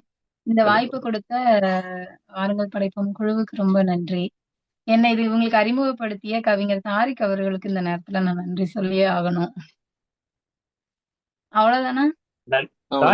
அடுத்த கேள்வி விட மாட்டோம். இருங்க சுனில், வழக்கம் போல ரொம்ப ரொம்ப அருமையான ஒரு நேர்காணல் அமைச்சு கொடுத்தீங்க சுனில். ரொம்ப இயல்பாக இருந்தது. உங்க அதாவது எந்த கேள்வி கேட்க போறோம்னு தெரியாம ஒரு கேள்வியை கேட்டு அதையே வந்து ரொம்ப சுவாரஸ்யமாக எல்லாரும் ரசிக்கும்படி அந்த கவிஞர் மனதுல என்னென்னலாம் இருக்கோ புதஞ்சிருக்கிறது அத்தனையுமே வந்து எங்க பொதுவெளியில வந்து கொண்டு வந்திருக்கீங்க. ரொம்ப ரொம்ப சிறப்பாக இருந்தது. உங்களோட கேள்வி அவங்கள பற்றின புரிதலை வந்து உங்க கேள்வி மூலமாக தெரிய வந்ததுல வந்து ரொம்ப மகிழ்ச்சி. முதல் பாராட்டுகள் உங்களுக்கு. அடுத்த பாராட்டு வந்து நிச்சயமா தாரிக்கு வந்து நம்ம சொல்லணும். அடுத்த கவிஞர்களை வந்து அவர் அழகா வந்து நமக்கு வந்து கொடுத்துக்கிட்டே இருக்கிறாரு. எங்க ஒரு இந்த புதையுண்ட நகரம் மாதிரி எங்கேயோ இருந்து தேடி எடுத்துட்டு வந்து இந்த மாதிரியான ஒரு ஆட்களை வந்து குழுவுக்கு அறிமுகப்படுத்துது. குழுவுங்கிறது மாத்திரமே இல்லை, இந்த வெளி சமுதாயத்திற்கு அறிமுகப்படுத்துறது வந்து ரொம்ப அருமையானது. அதாவது இளையராஜா வந்து எவ்வளவோ அவங்க இசை சம்பந்தமாக இருக்கிறாங்க, இசை கலைஞராக இருக்கிறாங்க, அதே மேற்கோள் காட்டுறாங்க.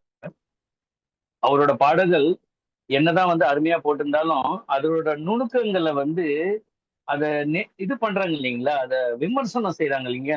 அதனாலேயே அந்த இசை வந்து இன்னும் கூடுதல் அழகு பெறுது. நம்ம பொதுவாக அது கேட்கும்போது நம்ம உள்ளுக்குள்ள ஒரு மகிழ்ச்சியை கொடுத்தாலும் இந்த இடத்துல இந்த புல்லாங்குழல் எப்படி பண்ணியிருக்கிறாங்க, இந்த இடத்துல இந்த பாருங்க ஒரே ஒரு இடம் மட்டும் ஜலதரம் பயன்படுத்திருப்பாங்க அப்படின்னு கொடுக்குற மாதிரி நீங்க அவங்களோட கவிதைகள்ல கொடுத்தீங்க இல்லையா, ரொம்ப நல்லா இருந்தது. ஒரு சமையல் அவங்க என்னதான் உலகம் சுத்தினாலும் என்னோட அண்ட வெளி இதுதான்டா, இந்த இந்த பஞ்சபூதங்களும் வந்து எனக்குள்ளதாண்டா கிடக்குது, பெண்கள் அதை தாண்டி வர முடியலங்கிறது அந்த வலிய அவங்க வந்து கொடுத்துருக்குறாங்கன்றது அந்த ஒரு அருமையாக கொடுத்தீங்க. ரொம்ப மகிழ்ச்சி. அதே மாதிரி இவங்களும் வந்து கவிஞர் ரேவதி ராம் அவர்களுமே வந்து ரொம்ப யதார்த்தமான ஒரு பேச்சு தான் இது. யதார்த்தம் எதுவுமே வந்து ஒரு மூடி மறைச்சோ இல்லை வந்து அப்படி எதுவுமே இல்லை. ரொம்ப இயல்பா ஒரு 2 பேரும் வந்து கலந்துரையாடல் பண்ணாக்க 2 நண்பர்கள் பக்கத்துல ஒரு பேருந்துல போகும்போது பக்கத்துல உட்காந்து பேசிட்டு போற மாதிரி தான் இருந்துச்சு அந்த ஒரு உரையாடல்.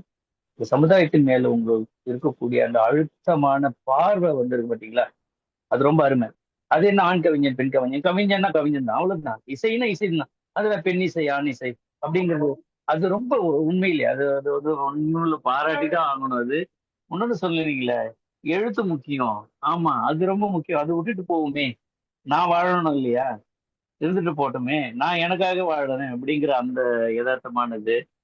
அடுத்தது எனக்கு ஒரு கேள்வி அப்படின்னாக்கா, இவ்வளோ ஒரு பெண் சிந்தனையோட அந்த சிந்திக்கக்கூடியவங்க சங்ககால பெண் கவிகள் அப்படின்னு பார்க்க போனா யாருக்குமே ஔவையாருக்கு அவங்க அப்பா யாருன்னு தெரியாது. ஏன்னா நம்ம பொறுத்த வரைக்கும் ஔவையார் திருமணம் ஆகாத பெண்ணுன்னு தான் நம்ம தெரிஞ்சுக்கிறோம். ஆண்டாள் தான் காதலனோட பேரை பின்னாடி போட்டுக்கல. ஔவையார் அப்பாவோட பேரை போட்டுக்கல. வெள்ளி வீதியார் அவங்களோட கணவனோட பேரையோ தந்தையாரோட பேர். ஆனா இது எதுக்கு வந்து ஒட்டிக்கிட்டே வருது பின்னாடி வந்து நிறைய கவிஞர்கள் வந்து பெண்கள் பொதுவாகுது. ஏன் அந்த அது அவசியம் தானே? அது இவ்வளவு தூரம் நம்ம வந்து முற்போக்காக நம்ம பார்த்துட்டு இருக்கிறோம். எதுவுமே சும்மா ஒரு பேருக்கு நீ அவன் கூட வரணுமா, ஆணுங்கிறவன் கூட வரணுமா? அது பாதுகாப்பு உணர்வா, இல்ல அந்த ஆணுக்கு கொடுக்கக்கூடிய ஒரு ஒரு மரியாதைன்னு நினைக்கிறீங்களா? அது தந்தைக்கோ இல்ல கணவனுக்கோ? சொல்லுங்க. மரியாதைன்னு சொல்ல முடியாது. ஹம், என்னதான் முற்போக்கு பிற்போக்கு அப்படிங்கறத தாண்டி அவங்களுக்கு அது மூலமா ஒரு சந்தோஷம் கிடைக்குதுன்னா செஞ்சுட்டு போகுமே. அதுல என்ன இருக்கு? ஒரு பேரை என்னங்க பின்னாடி போட பொசுக்குன்னு போறேன். இப்படி சொல்லிட்டீங்க நீ? இல்ல, உண்மையாதான். இப்போ என் பேருக்கு பின்னாடி ராம் போடுறதுனால எனக்கு ஏதாவது நட்டமாக போதா? இல்ல என்னோட திறமை எதுவும் குறைய போதா? ஒண்ணும் கிடையாது. பட் அவர் ஒரு சந்தோஷப்படுறாருல்ல, ரேவதிக்கு பின்னாடி ராம் இருக்கிறான் அப்படின்னு. So, அவருக்கு அந்த ஒரு அருமை சந்தோஷம் அருமை. கொடுக்குறேன் அப்படின்னா நான் ஏன் அதை போய் காம்ப்ளிகேட்டடா யோசிக்கணும்? அப்பா பேரு, அம்மா பேரு, அண்ணன் பேரு, துணை அப்படிலாம் நான் எதுவுமே யோசிக்கல. இன்னொன்னு, மகிழ்ச்சி. ஆண் கூட துணை இல்லாம வாழ முடியாது. ஒரு பெண்ணால துணை இல்லாம வாழ முடியும். ஆனா இந்த சமூகம் அதுக்கு விடுமான்னு கேட்டா சமூகத்துக்கிட்ட தான் அந்த கேள்வியை வைக்கணும். எனக்கு அது ஒரு பெரிய என்கிட்ட 2, 3 ஃப்ரெண்ட்ஸ் கேட்டாங்க தான். நீ என்ன பெரிய இது பேசுற, முற்போக்கா இருக்கிறேங்கிற, அப்படி இருக்கேங்கிற, இது பண்ற, அது பண்ற, நிறைய எங்க போனாலும் வாய்க்கு வந்ததெல்லாம் பேசுற, மனசுல தோன்றதெல்லாம் பேசுற, உன் பேருக்கு பின்னாடி ஏன் வீட்டுக்கார் பேரை போட்டிருக்கிற அப்படின்னு கேட்டாங்க. நான் எங்க போனாலும் என் குடும்பத்துக்கு நான் வந்து முக்கியம் இல்ல. சோ எனக்கு என் குடும்பம் முக்கியம். அவங்களுக்கு அதால ஒரு சின்ன சந்தோஷம் கிடைக்குதுன்னா வச்சுக்கிட்டுமே, இதுல என்ன அது இருக்கு? உண்மை உண்மை உண்மை. ஏன்னா இதே என்னோட இது நான் பொருத்தி பார்க்கிறேன். என்னோட இணையர் வந்து அவங்க முனைவருக்காக வேண்டி அவங்க வேலை பண்ணும்போது கூட நிறைய அவங்களுக்காக நானுமே வந்து துணை பண்ணியிருக்கேன். ஏன்னா நான் வந்து முனைவர் பட்டம் பண்ணல, அதுக்கான முயற்சிகள் இல்லை. மேற்படிப்போட ம். முடிஞ்சு போச்சுன்னு வச்சுக்கோங்க. அவ்வளவுதான், அதுக்கு அடுத்து போகல, ரிசர்ச் வரைக்கும் போகல. ஆனா எனக்கு என்ன தெரியுமா, அவங்க சொல்லுவாங்க, நான் இதுல வந்து தீசிஸ் மட்டும்தான் என்னது, ஆனா இது முழுக்க முழுக்க புத்தகம் கொண்டு வந்தது இவர்தான், இதனோட டயக்ராம் எல்லாம் இவர் தான் பண்ணது. அப்ப நான் ஒண்ணு சொல்லுவேன், அது காரணம் என்னன்னா இதுல வந்து ஒரு சுயநலம் தான். டாக்டர் ரேவதி குமரன் வரும்போது என் பேர் பின்னாடி ஒட்டிட்டு வருதுல்ல, அப்ப நான் வாங்கினா மாதிரி தானே சொல்லுவேன். அந்த மாதிரிதான் இருக்கு உங்களோட பதில். ரொம்ப இயல்பா இருக்குங்க. உங்களோட இது வந்து ரொம்ப இயல்பா இருக்கு.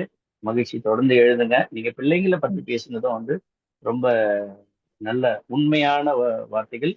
ஒரு முலாம் பூசினதாக எதுவுமே இல்லை. பிள்ளைங்க வந்து இதை ம். படிக்க சொன்னாங்க. நீங்க சொன்னீங்களா, அந்த சிவப்பு கலர்ல கருப்பு கலர்ல ஏதோ ஒரு அட்டை போட்டு இருந்தது, அதை நீங்க கொடுத்தீங்களான்னு. இது இது இது வந்து ரொம்ப ஒரு இயல்பான ஒரு இது. வெளிப்பூச்சி எதுவுமே இல்லது. அடுத்ததாக எங்களோட அண்ணன் நேரு அவர்கள் வந்து இருக்கிறாங்க. அண்ணா நீங்க கேளுங்கண்ணா. வணக்கம். வணக்கம். வணக்கம் வணக்கம் சுனில், மனமார்ந்த பாராட்டுகள் சுனில். நன்றி ரொம்ப நன்றி இயல்பா நன்றி சார். இருந்தது, ரொம்ப ஆழமா இருந்தது.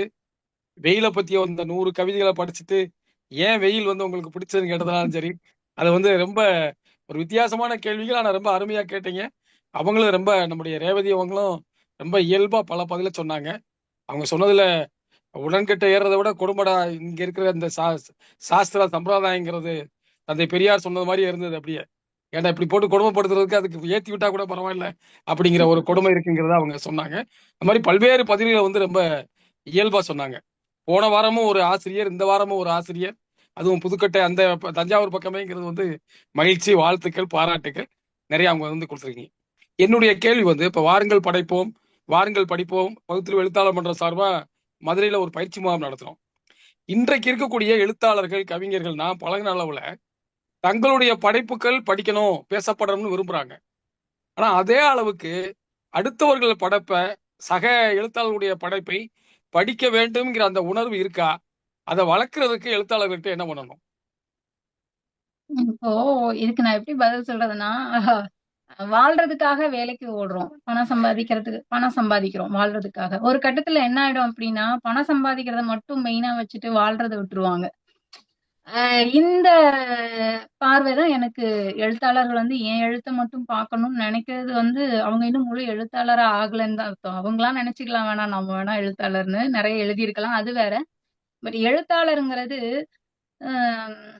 எல்லாரும் எழுதுறது தானே. என்னோடது மட்டும் வாசிக்கணும்னு என்ன இருக்குது? அதே மாதிரி எழுதுற எல்லாத்தையும் எல்லாராலையும் வாசிக்கவும் முடியாது. நேரம் இருக்காது. அவங்களுக்கு பிடித்தமான கருப்பொருள் உள்ள இருக்காது. எழுத்து நடை வித்தியாசப்படலாம். சோ அவங்க வாசகர்கள் வந்து தேர்ந்தெடுத்துக்கிறது தான். நான் இவங்கள வாசிப்பேன் அப்படிங்கிறது. இதுல எழுத்தாளர் வந்து அடுத்தவங்கள அது எனக்கு தெரியல சார். அது நான் அந்த இதுக்கு நான் போறதே இல்ல. என்ன இல்ல பொறுத்த இல்ல வரைக்கும் என்ன சொல்லுங்க. பொறுத்த வரைக்கும் அதான் சம்பாதிக்கிறோம். எதுக்கு சம்பாதிக்கிறோம்? வாழ்றதுக்கு. சம்பாதிக்கவும் செய்யணும், வாழ்க்கையும் பார்க்கணும். ஒரு எழுத்தாளனும் அப்படிதான் இருக்கணும். நீங்க நல்லா எழுதுங்க. அதே சமயம் அடுத்தவங்க எழுதுறத தேவையில்லாம நம்மளோட எழுத்தை எப்படி நாம கொண்டாடுறோமோ அது மாதிரி அவங்க எழுதுறது அவங்களுக்கு கொண்டாட்டம் தானே. முடிஞ்சா கொண்டாடுவோம், இல்லைன்னா நம்ம எழுதுறத பேசாம எழுதிட்டு போயிட்டே இருப்போம். அவ்வளவுதான். இல்ல சில எழுத்தாளர்கள் வந்து எனக்கு எழுதுறதுக்கே நேரம் பத்தல, நான் எங்க அடுத்தவங்க படைப்பை நான் படிக்கிறது அப்படிங்கிற ஒரு எண்ணம் இருக்கு பல்வேறு எழுத்தாளர்கள்ட்ட. அந்த மாதிரியான போக்கு வந்து இப்ப அதை வந்து மாத்துறதுக்கு தான் நம்ம வாருங்கள் படிப்போம் வாருங்கள் படைப்போம்லாம் மத்தவங்க படிப்ப அந்த புத்தகங்களை பற்றி பேசுவதான ஒரு அமைப்பை வந்து இங்க வந்து அது நடத்திட்டு அது இருக்கிறோம். சார், நான் அது எப்படி சொல்லலாம்னா, இப்போ ஒரு 100 பேர் எழுதுறாங்க அப்படின்னா 100 பேரும் வந்து அடுத்தவங்களோடத படிக்கிறதுக்கு நேரம் இல்லாம கூட இருக்கலாம். ஆனா வெளியில 1000 பேர் எழுதாம இருப்பாங்க, சும்மாவே இருப்பாங்க.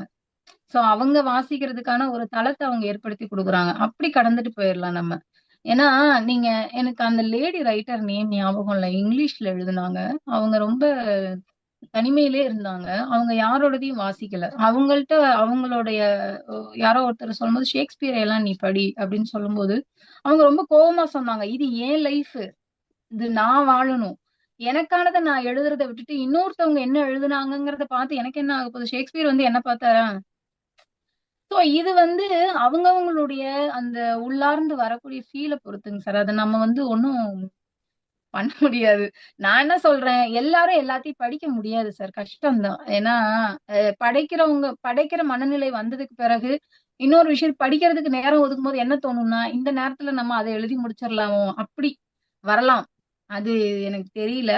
பட் நான் 2யும் நியூட்ரலா தான் வச்சிட்டு இருக்கிறேன் இப்ப வரைக்கும். அது காலத்தின் கட்டாயம் சார். மேபி அவங்க வந்து அத பெருமையா நினைக்கலாம். பட் என்ன பொறுத்த வரைக்கும் நமக்கு வாய்ப்பு கிடைச்சதுன்னா வாசிப்போம், இல்லையா எழுதுவோம். 100 பேர் எழுதினாங்கன்னா 1000 பேர், லட்சம் பேர் எழுதாம சும்மா இருக்கிறாங்க. அவங்கள்ட்ட அது போய் சேரும். சோ இது அப்படி கடந்து போறது ஓகேன்னு தோணுது.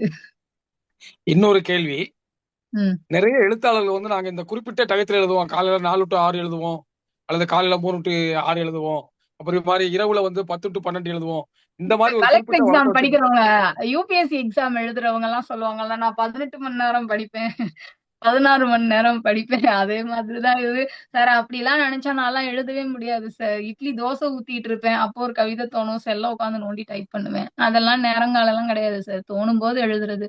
சில நேரம் நைட்டு தூங்கும் போது வரும், அதை அப்படியே தூக்கத்தோடயே மறந்துரும். சில நேரம் டிராவல்ல இருப்பேன், அந்த நேரம் தோணும் எழுதுவேன். சில நேரம் கிளாஸ் ரூம்ல இருப்பேன், பிள்ளைங்களுக்கு ஏதாவது சொல்லி கொடுத்துட்டு நான் ஏதாவதுன்னா எழுதி வைப்பேன். சோ அது இங்கதான் வரும், இப்படிதான் வரும் அப்படின்லாம் சொல்லவே முடியாது. அந்த நேரம் பார்த்துலாம் எனக்கு எழுதுறதுக்கு நேரம் இல்ல சார். மேபி எழுதுறவங்க இருக்கலாம், எனக்கு அந்த மாதிரிலாம் நேரம் இல்ல. தோணும் போது எழுதுறது. ரொம்ப உற்சாகமான உண்மையான பதில்களுங்க. வாழ்த்துக்களும் பாராட்டுகளும். மகிழ்ச்சி. நன்றி. நன்றி. அருமையான பதில். நன்றிங்க. நன்றிங்க. அடுத்தது வாங்க ஐயா குமரேசனே, நீங்க வாங்க. நல்லது. ஒரு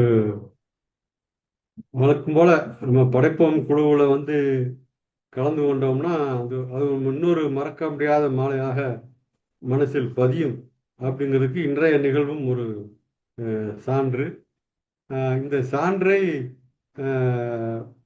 எடுத்து காட்டிய சுனில் பிரபாகரனுக்கு முதல் வாழ்த்து. என்னன்னா, நன்றிங்க ஐயா. அதாவது ஒரு வரையறுக்கப்பட்ட கேள்விகள் எப்படி இருக்குங்கிறதுக்கான உதாரணமாவே ஒரு உருவாகிட்டு வர்றாருன்னு நான் கருதுறேன். ஏன்னா ஒரு படைப்பாளியே இன்னொரு படைப்பாளியை பேட்டி காண்பது என்பது அது ஒரு அனுபவம், அது ஒரு பக்கம். ஆனா அதை தாண்டி இந்த எப்படிப்பட்ட கேள்விகளை வைக்க வேண்டும் என்பதுக்கு, ஏன்னா கடந்த காலங்களில் செய்திருக்கிற சில நேர்காணலோடு இணைச்சு நான் யோசிக்கிறேன். ஸோ அதுக்கான அந்த முதிர்ச்சி நன்றாக தெரிகிறது. அதில் குறிப்பாக ஏன்னா சில கேள்விகள் பார்த்தீங்கன்னா வழக்கமான கேள்விகளாகத்தான் தெரியும். உதாரணமாக அந்த கடைசியான ஒரு கேள்வி வச்சிங்கல்ல, அந்த கேள்வி உட்பட சில கேள்விகள் வழக்கமாக எல்லா படைப்பாளிட்டும் கேட்கப்படுகிற கேள்வியாக தான் இருக்கும்.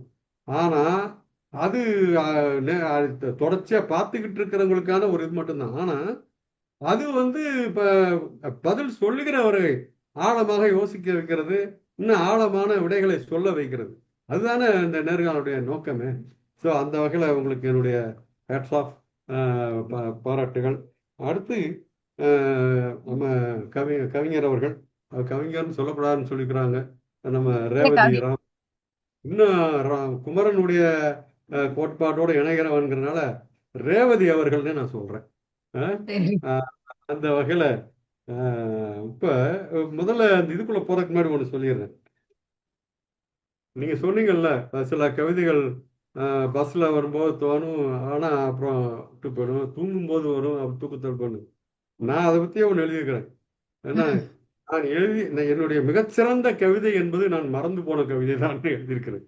ஏன்னா உண்மையிலே அதிகமா இருக்கும். அன்னைக்கு பூரா ஐயோ முக்கியம் நல்ல வரி அந்த மாதிரி. ஸோ அது நினைவு வந்தது. அதுபோல நேரு அவர்கள் கேட்ட கேள்விக்கு எனக்கு கூட ஒரு நீங்க அதை ஒட்டி தான் உங்களுடைய விடையும் அமைஞ்சிருந்தது. அதாவது படிப்போர் அனைவரும் படைப்போர் அல்ல, அதுபோல படைப்போர் அனைவரும் படிப்போராக இருக்க வேண்டிய தேவையும் இல்லைங்கிறது தான் என்னுடைய கருத்து கூட. ஏன்னா அது அவரவர்கள் ரசனை. படிக்கிறவர்கள் எப்படி சில பேர் படைக்கவும் செய்கிறார்களோ, அந்த மாதிரி படைக்கிறவர்கள் சில பேர் மற்றவர்களை படிக்கவும் செய்வார்கள். அது அவர்களுடைய தேர்வு, அவர்களுடைய ரசனை, அவரவர்களுடைய முடிவுன்னு தான் பார்க்கணும். அது ஒரு இலக்கணமாக வரையறுத்து விட முடியாது. படைக்கிறவர்கள் எல்லோரும் மற்றவருடைய படைப்புகளை படித்தாக வேண்டும் அப்படின்னு ஒரு கட்டாயப்படுத்தி விட முடியாதுன்னு நினைக்கிறேன். என்னுடைய கருத்து. நேரு தோழர் கோச்சிக்க மாட்டாரு, இதை பற்றி வேணா நம்ம நிறைய விவாதிக்கலாம்னு நினைக்கிறேன். இலக்கியம் சார்ந்த உரையாடலுக்கு நிச்சயமாக இந்த கேள்வி பயன்படும் கூட நான் கருதுறேன். அடுத்து உங்களுடைய மற்ற இதுக்கெல்லாம் வந்துடுறேன். இப்ப உங்களுடைய பதில்கள் எனக்கு பிடிச்ச கவிதை தான். அவரும் சொல்லி காமிச்சார். வழியில இப்ப சந்திக்கிற ஆண்கிட்ட எப்பயாவது உன் மனைவியை பத்தி கேட்டிருக்க, உன் மனைவி யாருன்னு கேட்டிருக்கிறியா அப்படின்னு. அப்படி கேட்டா வேற மாதிரி வேற புரிஞ்சுக்குவாங்க. அந்த சிக்கல் வேற இருக்கு. ஏன்னா அப்ப அதே மாதிரிதான் அந்த இது நேரு சொல்லி காமிச்சாரு. அது அப்படி எவ்வளவு கொடுமை இருந்திருந்தா உடன்கட்டை ஏற சம்பாதித்திருப்பாள் அப்படிங்கிற விஷயம். ஆக இதன் மூலமாக எல்லாம் வெறும் அந்த ஒரு அவதானிப்புகளாக மட்டும் இல்லாமல் சமூக விமர்சனமாகவும் நீங்க உங்களுடைய கருத்துக்கள் வெளிப்படுத்தினீங்க. அது ஒரு சிறப்பு. பொதுவா பெண் படைப்பாளிகளை பொறுத்த வரைக்கும் ஏன்னா இந்த இடத்துல நான் இந்த வார்த்தையை போட்டு தான் சொல்றேன். ஆண் படைப்பாளிகள் எப்படி அணுகிறாங்க அப்படிங்கிறதுக்கு 3 எடுத்துக்காட்டுகளை 3 வகைகளை நான் பிரிக்கிறேன். ஏன்னா ஒன்று, ஒரு பெண்ணுக்கு ஏன் இதெல்லாம் என்ன, அவங்க பெண்ணுக்கான இலக்கணம், பெண்ணுக்கான பணிகள், கடமைகள்லாம் ஏற்கனவே மூத்தோர்கள் சொல்லி வச்சுட்டு போயிருக்கிறாங்களே, அதை செஞ்சுக்கிட்டு இருக்க வேண்டியதானே. எதுக்கு இப்படி புகழ் முகம் பிடித்து அலைகிறார்கள் அப்படிங்கிற மாதிரிலாம் இருக்கு. என்ன, அது ஒரு வகை. 2வது வகை உண்மையிலேயே முழுமையான ஏற்புடன் ஆதரிக்கிறவர்கள். என்ன, பெண் எழுத வேண்டாம், பெண் எழுதினாத்தான் ஆணுக்கு செருப்படி விழும் அப்படிங்கிற கோணத்தோட ஏற்புடன் ஆதரிக்கிறவர்கள், அது ஒரு வகை. 3வது, இந்த பக்கம் உங்களை பார்க்கும்போது சிறப்பா பண்றீங்க, என்ன பெண் எழுத்தாளர்கள்லாம் நிறைய வரணும் அப்படி சொல்லிட்டு பின்னாடி போய் இவங்கெல்லாம் என்ன செஞ்சிட போறாங்க, பெண்ணுங்கிற அடையாளத்தை மட்டுமே வச்சுட்டு தங்களுக்கான ஒரு இடத்தை பிடித்துக் கொள்கிறார்கள்னு சாடுகிறவர்கள். அதை மட்டும் செஞ்சிருந்தாங்கன்னா நேர்மையானவங்க. 2வது கருத்தை மட்டும் சொல்லிட்டு இருந்தாங்கன்னா நேர்மையானவங்கன்னு சொல்லலாம். ஆனா முதல்ல அப்படி நேரில் பார்க்கும்போது இப்படி சொல்லிட்டு அப்புறம் இப்படி பின்னாடி பேசுறவங்க. ஆக இப்படி 3 வகைகளாக நான் பிரித்து வச்சிருக்கிறேன். அதையும் சொல்லிக்கிறேன். இன்னும் கேள்வி நான் வரல, அதையும் ஒத்துக்கிறேன். முதல்ல உங்ககிட்ட இப்ப நம்ம ஊருக்காரங்கன்னு ஒரு பாசம் ஏற்படும். அதுக்கப்புறம் பாத்தீங்கன்னா கூடுதலா நம்ம தெருக்காரங்க, ஆனா நம்ம வீட்டுல இருக்காங்களா அத்தனை நாளத்தை பார்த்து இருக்கிற அப்படிங்கிற மாதிரி. நீங்க தாமுயகாசா நிகழ்ச்சியில புதுக்கோட்டையில கலந்துகிட்டு இருக்கீங்க அப்படிங்கும் போது நம்ம ஆளுங்கிறவனும் எனக்கு இயல்பா வருது. ரொம்ப மகிழ்ச்சி. நானும் ஒரு தாமுயகாசா உறுப்பினர், முன்னாள் பொறுப்பாளராக இருந்தவங்கிற முறையில ரொம்ப மகிழ்ச்சி இருக்கு. இப்ப உங்க முகநூல்ல இன்னைக்கு நான் வர முடியுமாங்கிற ஐயப்பாடு இருந்ததுனால வேற ஒரு நிகழ்ச்சி இருந்தது. ஆனாலும் உங்களை பத்தி தெரிஞ்சுக்கணுக்காக நான் கொஞ்சம் தேடி பார்க்குற போது முகநூல்ல ஒரு பார்த்தேன். அதுல பல இது இருக்கனால அதுல ஒற்றை வரி எனக்கு ரொம்ப பிடிச்சிருந்தது. என்னன்னா ஒரு எந்த எப்ப நீங்க நினைவுல அந்த ஒற்றை வரி நினைவுக்கு அதை குறிச்சு வச்சிருக்கிறேன். என்னன்னா பேசாம இருக்கலாம்னு பார்த்தா விடுறாங்களா அப்படின்னு. அதை நான் கொஞ்சம் உங்க ஊர் ஸ்லாங்ல சொல்லலாம்னு பாக்குறேன். பேசாம இருக்கலாம்னு பார்த்தா விடுறாங்களா அப்படின்னு கூட இன்னும் நல்லா பொருத்தமா இருக்கும். ஏன்னா இது வந்து வெறுமனே நீங்க வேற ஒரு படம் போட்டுக்கிறீங்க, அதுக்கு வேற இருந்தாலும் நான் யோசிச்சு பாக்குறேன். மாவோ சொன்னார்ல, மரம் சும்மா இருந்தாலும் காற்று விடுவதில்லை அப்படின்னு. அது போல ஒரு சிந்தனை இது. நாம சும்மா இப்ப நானே கூட நினைப்பேன், இந்த வாரம் பூரா எதுவும் எழுத்து பணியை வச்சுக்க வேண்டாம், ஏதாவது படிப்போம் அல்லது வேற சில வேலைகளை செஞ்சுட்டு இருப்போம் நினைச்சா ஏதாவது ஒரு பிரச்சனை மறுநாள் பண்ணியிருப்பாங்க. அதை பத்தி எப்படி அழுதாம இருக்கிறதுன்னு சொல்லிட்டு ஒரு கட்டுரை அன்னைக்கு வேலையை தள்ளி வச்சு இன்னைக்கு கூட அப்படிதான் எனக்கு என்னோட பொழுது போச்சு. இது மாதிரியான தேவைகள் எப்படி நம்ம பேசாம இருக்கணுங்கிற அவசியம் இல்லை, எழுதாம இருக்கணுங்கிற அவசியம் இல்லைங்கிற மாதிரி எனக்கு தோணுச்சு. இதெல்லாம் ஒரு கருத்து பரிமாற்றங்கள். அப்புறம் கேள்விகளுக்கு வர்றேன். இப்போ அந்த இது சொன்னீங்க, இலக்கணம் சார்ந்த ஒரு விஷயம் சொன்னீங்கல்ல, இலக்கணம் படிக்கிறது எவ்வளவு கஷ்டம் மற்றவங்க எழுதுனத அதெல்லாம் சொன்னீங்க. அப்ப எனக்கு ஒண்ணு, நான் தேர்வுல எழுதுனது ஒண்ணு எனக்கு வந்தது. நன்னூல் சூத்திரம் ஒரு 4-5 தலைப்புகள் கொடுத்து தேட்டுறாங்களா, சூத்திரம் அதெல்லாம் ஒவ்வொன்றும் எழுதிருந்தாங்க. எனக்கு ஒண்ணுமே தெரியாது. நான் என்ன கரெக்டா 10 கொடுத்துருந்தாங்க. 10ஐயுமே 3 வரிசையா அடிக்கிட்டேன். புரியுதுங்களா? போங்கடான்னுட்டு ஆசிரியர் வந்து அதுக்கு அடிச்சுட்டு முட்டை மார்க் போட்டுட்டு மறுநாள் கூட காதை செல்லமா திரிக்கிட்டு நல்லா ரசிச்சண்டான்னு பாராட்டினேன். அது வந்து தண்டனை அல்ல, ஒரு பாசத்தை வெளிப்பாடு. இப்படியான சில அங்கீகாரங்கள் தான் நம்ம தொடர்ந்து திமிரோட நடக்க வச்சுச்சுன்னு வைங்களேன். இப்ப இந்த சங்க இலக்கியங்களை நீங்க புதிய இலக்கியங்களா மாத்திருங்கல்ல, உங்களுடைய புதிய படைப்புகள், அந்த அகநானூற்று பாடல்களை பதிவு பண்ணிக்கிறதெல்லாம் உங்க உரையிலையும் வந்தது. இதுல அதற்கு காரணம் உங்களுடைய தமிழ் சார்ந்த அந்த ஆசிரியர் பணி என்பது இதுக்கு ஒரு பின்புலமா இருக்கா, அல்லது சிறு வயதிலிருந்தே உங்களுக்கு இந்த ஈடுபாடு இந்த சங்க இலக்கியங்கள் இருந்ததா அப்படின்னு தெரிஞ்சுக்க விரும்புறேன். அப்புறம் இதுதான் முக்கியமான என்னுடைய கேள்வி. அப்புறம் இந்த வேற ஒண்ணு, இந்த ஒரே ஒரு கேள்வி தான், இந்த இது மட்டும் தான் தெரிஞ்சுக்கிறேன். மற்ற எல்லாமே நம்ம நான் தான் சொன்னேன், நம்மளே உரையாடிக்கிற மாதிரி நமக்கு ஒருத்தருக்கு ஒருத்தர் உடன்பட்டு போற கருத்துக்களை பகிர்ந்து கொள்ற மாதிரி தான் இருந்தது. எனவே இதுக்கு மட்டும் நீங்க பதில் சொல்லுங்க போதும். இல்ல, எனக்கு ஆசிரியருக்கும் நான் சங்க இலக்கியம் படிக்கிறதுக்கும் எந்த சம்பந்தமும் கிடையாது. எனக்கு வந்து நான் இப்ப சமீபத்துல எழுதின கட்டுரையில கூட நான் அதை குறிப்பிட்டு சொல்லியிருந்தேன். எனக்கு சினிமா பாட்டு பார்க்கும்போது நறுமுகிய பாட்டுல வரும்ல அது, அடுத்து கொங்குதேர் வாழ்க்கை அஞ்சரை தும்பி வந்து இவங்க நாகேஷும் சிவாஜி கணேசன் சாரும் பேசும்போது அப்ப அறிமுகமானது. அடுத்து ரொம்ப முக்கியமானது தீண்டாய் தீண்டாய். அது வந்து அந்த பாட்டு வரும்போது அது சங்க இலக்கியம்னு எனக்கு தெரியாது. நல்லான் தீம்பால் நிலத்து உட்கார்ந்து எனக்கும் ஆகாது. அது வந்து எனக்கு நான் அந்த பாட்டு கேட்கும்போது அது சங்க பாடல்னு எனக்கு தெரியாது. ஆனா எனக்குள்ள அது ஒரு ஈர்ப்பு. செம்புல பேல் நீர் போற எனக்கு அது அர்த்தம் புரியாது. ஆனா அந்த சினிமா பாட்டுல நான் கேட்ட ஒரு ஒரு ஏதோ ஒரு எனக்கும் அந்த வார்த்தைக்கும் ஏதோ ஒரு கனெக்ஷன் இருந்த மாதிரி ஒரு ஃபீல். சோ காலேஜ் போகும்போதுதான் தெரியும், ஓ இதெல்லாம் சங்க பாடல்கள் அப்படின்னு. அதே மாதிரி நான் சங்க பாடல்களை அகநானூறு எடுத்ததுக்கு மிக முக்கிய காரணம், நான் காலேஜ் படிக்கும்போது சங்க பாடல்ல அவ்வளவு டெப்தே கிடையாது. நான் அது ஓப்பனா சொல்லியே ஆகணும். என்னோட அகநானூரோட எண்ணுரையிலுமே நான் அதை குறிப்பிட்டு சொல்லியிருப்பேன். என்னுடைய கல்லூரி பருவத்துல நான் எதிர்பார்த்த அளவுக்கோ அல்லது என்னுடைய ஆர்வத்தை தூண்டுற அளவுக்கோ சங்க இலக்கியத்தை யாரும் எடுக்கல. சோ அதுக்குள்ள எனக்குள்ள அது ஒரு ஏக்கமா கூட இருந்துச்சு, ஒரு அவமானமா கூட நான் ஃபீல் பண்ணேன். ஏன்னா இலக்கணம் தெரியலங்கிறது எப்படி ஒரு இதோ அதே மாதிரி சங்க இலக்கியம்ங்கிறது ஒரு தமிழ் மாணவருக்கு ரொம்ப முக்கியமான விஷயம். ஆனா அதை பத்தின எந்த அறிவும் நமக்கு இல்லையே, அதை படிச்சாலும் ஒண்ணும் புரிய மாட்டேங்குது, இது எப்படி நம்ம படிக்கிறதுன்னு யோசிக்கும் போது ஏன் இதை நம்ம எழுதக்கூடாது அப்படின்னு சொல்லி எழுத ஆரம்பிச்சதுதான் அந்த முதல் 100 பாடல்கள். எனக்கு ஆசை என்னன்னா 400 பாட்டையும் எழுதிடணும். அதாவது அந்த பாட்டை படிச்சாங்கன்னா அவங்களுக்கு ஓ இததான் சங்க இலக்கியத்துல சொல்லி இருக்கிறாங்க அப்படின்னு போய் சேர்ந்தா கூட போதும். அந்த ஒரு இதுதான் எனக்கும் ஆசிரியருக்கும் அதுக்கு சம்பந்தமே இல்லை சார். அது நானா விரும்பி தேடி படிக்கிறது. வாழ்த்துக்கள். நீங்க ஒரு சொன்னீங்க, என்ன முதல்ல ஒரு இது சொன்னீங்க, நாளைக்கு என்ன நடக்குன்றது தெரியாததான வாழ்க்கைன்னு. அதனாலதான் வாழ்க்கை சுவையா இருக்குன்னு நான் சொல்ல விரும்புறேன். கண்டிப்பா கண்டிப்பா. நீங்க அதனால தானே இவர்கிட்ட கேள்வி முதல்ல அனுப்பாதீங்க சொன்னீங்க. அதனால வாழ்த்துக்கள், மனம் இருந்த பாராட்டு. நன்றி நன்றிங்க. நன்றி. அருமை. அதாவது இப்ப சமீபமா நம்மளோட நிகழ்ச்சி பாத்தீங்கன்னாக்கா நம்மளோட குறிப்பிட்ட நேரத்தை விடவும் கூடுதலா போயிட்டு இருக்குது. காரணம் என்னன்னாக்கா விருந்தினர்களோட அந்த ஒரு சுவாரஸ்யமான அந்த கலந்துரையாடல் தான். அதற்கு வந்து நெறியாளரும் ஒரு காரணமாக இருக்கிறாரு, பங்கேற்பாளர்களும் ஒரு காரணமா இருக்கிறாங்க, அந்த விருந்தினர்கள் வந்து ரொம்ப முக்கிய காரணமா இருக்கிறாங்க. அந்த வகையில் வந்து இன்னைக்குமே வந்து தோழர் ரேவதி ராம் அவர்களோட இது வந்து ரொம்ப நல்லா இருந்துச்சு. நீங்க சொன்ன மாதிரி ஒரு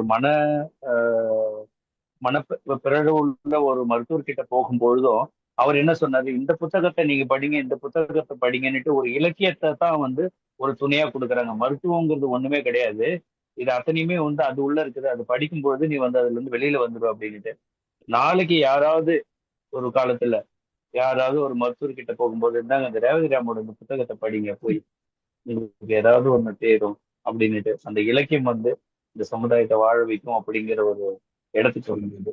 அதுல ரேவதி ராம் அவர்களுமே வந்து அந்த இடத்துக்கு வந்து வருவாங்க அப்படிங்கிறது வந்து தெரியுது. உங்களோட எழுத்துக்கள் வந்து அந்த மாதிரி தெரியுது. நிகழ்ச்சியோட இறுதி கட்டத்துக்கு வந்திருக்கோம். மங்கை இருக்கீங்களா? நீங்க நிகழ்ச்சி முடிக்கிறதுக்கு முன்னாடி அவங்க நன்றி சொல்றதுக்கு முன்னாடி இந்த நிகழ்ச்சியை பத்தி நீங்க ஏதாவது சொல்லணும்னா சொல்லலாங்க ரேவதி ராம். எனக்கு இத சொன்னது தாரிக் தோழர் தான். அவர் வந்து அப்பப்ப ஏதாவது Facebookல என்னோட கவிதைக்கு ஏதாவது கமெண்ட் போடுவார், அவ்வளவுதான். ரொம்ப பேசினது இல்ல அவர்கிட்ட. திடீர்னு ஒரு நாள் வந்து வாட்ஸ்அப்ல வந்து அனுப்பியிருந்தார், இந்த மாதிரி இவங்க வந்து உங்க கூப்பிடுவாங்க பேசுவாங்க அப்படின்னு. நான் இவங்க நேத்து ரிஹர்சல் எல்லாம் சொன்னோன்னு நெஞ்சு பக்தி இருந்தது. எல்லாரும் ரிஹர்சல் எல்லாம் வைக்கிறாங்க. காலேஜ் டேஸ்ல டான்ஸ் ஆடுறதுக்கு தான் ரிஹர்சல் எல்லாம் பார்ப்போம். ஒரு டிராமா பிராக்டிஸ் பண்ணா ரிஹர்சல் வைப்பாங்க. இதுக்கெல்லாம் ரிஹர்சல் வைக்க என்ன பண்ண போறாங்கன்னு தெரியலையே அப்படின்னு ஒரு ஆர்வம் இருந்துச்சு. அப்ப கூட சுனில் வந்து கேட்டாங்க, நான் வேணா கொஸ்டின்ஸ் அனுப்பிடவா அப்படின்னு. இல்ல இல்ல அனுப்பாதீங்க அப்படின்னு. அது நல்லா இருக்குது இந்த அனுபவம் வந்து. எப்படி சொல்றது, ஒரு வகுப்பறையில ஒரு குழந்தை வந்து ஆக்டிவா இல்லைன்னா அதுக்கு என்ன அர்த்தம் அப்படின்னா, கண்டிப்பா அந்த குழந்தைகிட்ட யாரும் பேசலன்னு அர்த்தம். சோ பேசிட்டோம் அப்படின்னா அந்த குழந்தை வந்து அந்த கிளாஸ்க்குள்ள கனெக்ட் ஆக ஆரம்பிச்சிடும். அதேதான் ஒவ்வொரு மனுஷனுக்குமே. அது கிளாஸ் ரூம்னு இல்ல, அது வந்து ஒரு சின்ன உலகம்னா இந்த உலகம் வந்து ஒரு பெரிய வகுப்பறை. இந்த வகுப்பறையில திடீர்னு ஒருத்தர் கூப்பிட்டு நம்மளை தட்டி, எப்பா நீ எதையோ 4 வார்த்தை எழுதியிருக்கிறப்பா பேசுப்பா அப்படின்னு சொல்லும் போது ஒரு ஹாப்பினஸ், ஒரு நல்ல ஒரு பாசிட்டிவ் ஒரு ஃபீல் வந்து எனக்கு ரொம்ப ஃபீல் பண்ண முடியுது. எல்லாருமே பேசின எல்லாருமே நான் பேசின கருத்துக்களை ஏத்துக்கிறதுங்கிற அந்த ஒரு இது இருக்குல்ல, அது ரொம்ப ரொம்ப முக்கியமான விஷயம். சோ இப்படியான ஒரு கட்டமைப்பை எனக்கு ஏற்படுத்தி கொடுத்து என்னையும் இவ்வளவு நேரம் ஒரு இடத்துல உட்கார வச்சிருக்கிறாங்க அப்படின்னு சொல்லணும்னா அது வாருங்கள் படை. ஏன்னா உட்காரவே மாட்டேன். ஒரு ஸ்டேஜ்ல உட்கார்ந்துருந்தா கூட ஒரு 5 நிமிஷம் எங்கேயாவது இறங்கி நடந்துட்டா அது என்னவோ தெரியல, உட்கார முடியல. டீச்சரா இருக்கனால நடந்துட்டே இருக்கணுமா அது என்னன்னு தெரியல. என்னை வந்து இப்படி உட்கார வச்சு என்ன என்ன மதிச்சு ஒரு 4 பேர் கேள்வி கேட்கறாங்க, அவங்களுக்கு நான் பதில் சொல்றேன். அவங்கள்ட்ட இருந்து எனக்கு சில விஷயங்கள் பிடிபடுது, சில விஷயங்கள் தெளிவு பெறேன். அப்படிங்கும்போது இது ஒரு நல்ல விதமான அனுபவமா நான் ஃபீல் பண்றேன். இந்த வாய்ப்பை ஏற்படுத்தி கொடுத்த எல்லாருக்கும் ரொம்ப ரொம்ப நன்றி. இவ்வளவு நேரம் நேரலையில கேட்டவங்களும் சரி, அல்லது இனிமே இத வந்து ஆஃப்லைன்ல கேட்க போறவங்களா இருந்தாலும் சரி, எல்லாருக்குமே ரொம்ப நன்றி. மகிழ்ச்சி மகிழ்ச்சி, ரொம்ப நன்றி. நான் அப்புறமா பேசுறேன், உங்களோட இசையோட சேர்ந்து பேசுறேன். மங்கை வாங்க, நன்றி சொல்லுவாங்க. மங்கை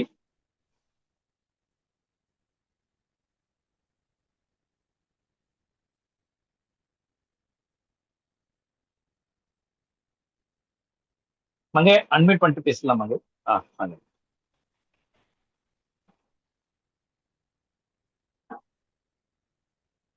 அன்மியூட் ஆயிட்டீங்க நீங்க. ஆயிட்டு சார், ஒரு நிமிஷம். பாருங்க. அனைவருக்கும் என் இனிய மாலை வணக்கம். படைப்பு 235 வாருங்கள் படிப்போம் என்ற இந்த நிகழ்வு சிறப்பாகவும் அர்த்தமுள்ளதாகவும் நடைபெற காரணமாக இருந்த அனைவருக்கும் எங்களது மனமார்ந்த நன்றிகள் முதலில் தெரிவித்துக் கொள்கிறேன். இந்த நிகழ்வில் சிறப்பு விருந்தினர்களாக கலந்து கொண்டு தங்கள் ஆழமான சிந்தனைகளை, அனுபவ பகிர்வுகள் மற்றும் தெளிவான கருத்துக்கள் மூலம் நிகழ்வை அறிவாற்றலுடன் செழுமைப்படுத்திய திருமதி ரேவதி ராம் அவர்களுக்கும் திரு சுனில் பிரபாகரன் அவர்களுக்கும் எங்களது உளமான நன்றிகள். அவர்களது உரையாடல் பலருக்கும் புதிய பார்வையும் ஊக்கத்தையும் அளித்தது. நிகழ்வை சீராக திட்டமிட்டு ஒருங்கிணைத்து இனிமையாக வழிநடத்திய டாக்டர் கோ ஒளிவண்ணன், வினிதா மோகன், லோகுமரன், கலையரசி பாலா ஆகிய அனைவருக்கும் எங்களது பாராட்டும் நன்றியும். அவர்களது உழைப்பு மற்றும் அர்ப்பணிப்பு இல்லாமல் இந்த நிகழ்வு இவ்வளவு சிறப்பாக அமைய முடியாது. நிகழ்வில் கலந்து கொண்டு தங்கள் நேரம், ஆர்வம் மற்றும் ஆதரவால் நிகழ்வை உயிர்ப்புடன் மாற்றிய அனைத்து படைப்பாளர், பங்கேற்பாளர்கள், பார்வையாளர்கள் மற்றும் ஒருங்கிணைப்பாளர்களுக்கு எனது நெஞ்சார்ந்த நன்றிகள். வாருங்கள் படைப்போம் என்ற இந்த முயற்சி தொடர்ந்து பல நல்ல சிந்தனைகள், புதிய படைப்புகள் மற்றும் படைப்பாளர்களை உருவாக்கும் மேடையாக வளர அனைவருக்கும் ஆதரவும் என்றும் தொடர வேண்டும் என்ற நம்பிக்கையில் நன்றி, வணக்கம். நன்றி. மீண்டும் அடுத்த வாரம் வேறொரு படைப்பாளரோடு சந்திப்போம். நன்றி, வணக்கம்.